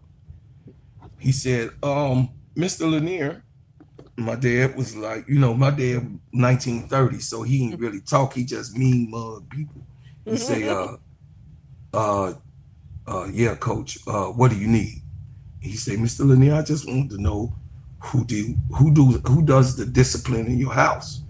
So my father instantly got pissed off, cause he the man, right? My daddy instantly, this on record too. But anyway, this is good for everybody to know. My daddy got instantly pissed off. So my daddy about to punch the coach. I seen it, you know, them men, they don't go, oh, I'm gonna beat your motherfucker ass. No. See, them 1930 people, it was just the look that my daddy got. And then I seen his fist clench. And then I said, whoop. I said, Daddy, I told him what Uncle D said about patting on the butt. And then my dad looked at me and he looked at the coach. And then my daddy was so cool, Sister Tony. He said, oh yeah, we don't allow nobody to pat him on his ass. No, we don't do that. But then when we got in the car, my daddy said, if you ever say that again, I'ma bury you in the backyard. I was like, huh? He said, I'ma tie you to a truck. My truck. I'ma tie you to the truck. And I'ma when you in the front of the truck, I'ma drive to the nearest brick wall, smash your ass, and put you in the yard and bury your ass and put some flowers over your grave. I said, damn. Because you up in there lying to the goddamn coach. And I never did no shit like that again, because my daddy told me he'd tie me to the car and slam me to the closest brick wall and bury me in the backyard. Yeah. If I ever did that again. ADP, I never did that shit again. ADP, that's why he got to be on the couch sometimes. Hey, Brother Claude, did he point out the spot in the backyard he was going to put you at? Man, that man told me he'll put flowers over my grave. Damn. T. Camilla said, all because you lied to the coach. And I didn't lie to the coach. Listen, in fairness, Keisha, I told the coach what my uncle said. But Because the your uncle said, problem, "Tell him what I said." that went down with that is, back in the day, black being called to no damn office, bro, Claude. Exactly. I didn't know though. And I didn't know it. And having to explain they disciplinary actions And he from to somebody listen, at a school. he from Eudora, Arkansas. Y'all don't know where the hell that is. That's behind a bush and a tree. Arkansas. Right there on the borderline. He said, "You got me up here with Louisiana. these white folks explaining my discipline, my Exactly. parenting skills. You don't do that silly shit no more." Hey, you embellished a little bit. You told me what. Listen, that was the skit. They be asking me, oh yeah, like when I went to war and everything, they was like, oh, we get, we in cold orange. Tony know what that means. We in cold, we in cold orange. I was like, okay. They was like, man, all motherfuckers jumping off the trucks and stuff, Keisha. They was breaking their legs for real. The white boys, they was just literally serious. This is the truth. They was jumping, trying to hurt themselves so they could go to the rear. And I was like, shit, I had Nathan Lanier in the damn house. I could face anything in the world with that man. God damn, he was a killer. My father was an old sergeant in the Korean War. So my father would tell you, once, you don't want to tell him. He from the 30s, y'all. I didn't know no better though, Sister Keisha. I didn't know. He has sparked fire from your ass. Look, my mama say, don't piss him off, cause he ain't got his switch go on, and it's broke, and it never get turned off. So then my brothers was like, you one of the dumbest ninjas that I ever known in my damn life. You gonna say that daddy probably would have killed you in the car if he was younger. And I was like, for real? They was like, hell yeah. Because my brothers is 13 years older than me. You got some baby in you. I got a little bit. I'm next to the baby. Yeah. So I didn't know, y'all. And I was looking at death and didn't even understand. He said, I'll run your ass over with this old truck, telling them white people that bullshit. No, but listen, this is the end of the story. My father came in the house, and my uncle came from up from the basement. Now, this is my mother's brother, who is the uncle.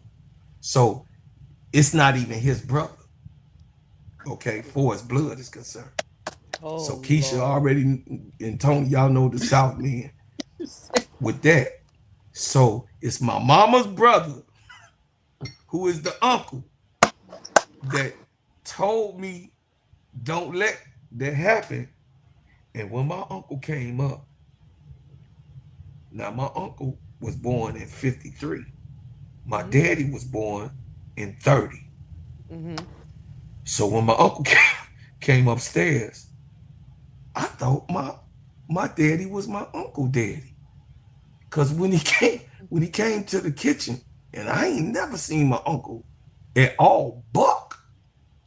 And my daddy was a quiet man. He said, Claude told me what you told him. He said, what you talking about, Nate? He said, I got called to the office, and Claude, coach, told me that you do the discipline in my house. He said, Nate, I know where you're going. I never told Claude that I'm the disciplinary in your house. I say, I didn't say that. He said, hey, shut up. So I was quiet till he left, but I was quiet. And my uncle didn't speak to me for about 3 weeks. Oh, damn. He said, now my mama named Ada, she real country. He said, Ada, that boy don't have no damn sense at all. So that's why I know I'm crazy. He didn't expect you to go tell the goddamn coach what he said. What he said. You wasn't even reading the room, bro, Claude. I know. I really no, y'all, seriously. It was coming from an innocent standpoint. I bet it was. He had me spooked already. So I was like, I'm just saying, back in the day. Now I know better. So y'all, I'm just telling y'all, we talking about all the way in the 80s. So don't get your panties in a bunch. We're talking about old school black people. Yep. Yeah, And old school black people, you better, and they got that call from the school. Who on my phone? What they do? I gotta come up there to the office. Oh, Claude. You gonna make me come off my job and come up to the office. He worked for the CTA, the Chicago Transit. Because it was, that was a city job back then. Mm-hmm. It wasn't privatized. It wasn't privatized to the end of the 90s after he retired. Mm-hmm. And that man, getting called from the city job. Oh shit. Y'all, I don't know. Listen, I was eating cereal for about a month, sneaking in my room so I wouldn't have to go to the dining room saying I had some homework. I was that scared. That's how scared. I ain't never had nobody tell me they was gonna tie me up to a truck and your drive daddy me. Did. So can't nobody scare me. I'm good. I had a real crazy father that was not an alcoholic, a drug addicted person, and he stood on business. And I don't know how my brothers took those ass whoopings. Shut your crap. We about to go to bed. We about to go to bed. Hey, chat. Bro Claude has just had a therapy session with y'all. I told y'all this in is the therapy. chat. Thank him. He tell the best stories. He tell the best stories. Thank him for the therapy that he just went through. ADP. Keisha, I didn't know that y'all country niggas was like that. I didn't. Thank y'all for being here for him. Like I'm city. I'm all city. I don't know nothing about no. He needs more couch time, but it won't be tonight. We about to. Hey, look. ADP. Yes. ADP. The counselor. Go ahead. ADP, ain't nothing you could tell me about that one because I knew exactly what was up. No, she's gonna comfort. She's gonna comfort you. No. Oh yeah, I got his back. Right. Mm-hmm. Play the violin. Not the violin. Oh, she just mad cause her quarterback gonna lose again this year. God damn, we're not going back down that road again. Good night, y'all. Good night. Love, peace, and hair grease. We out of here, y'all. Damn, it's 127 people up in 21 people. Y'all go to bed. Go to Good damn night. bed, y'all listening to my crazy ass. Good night, y'all. Good night.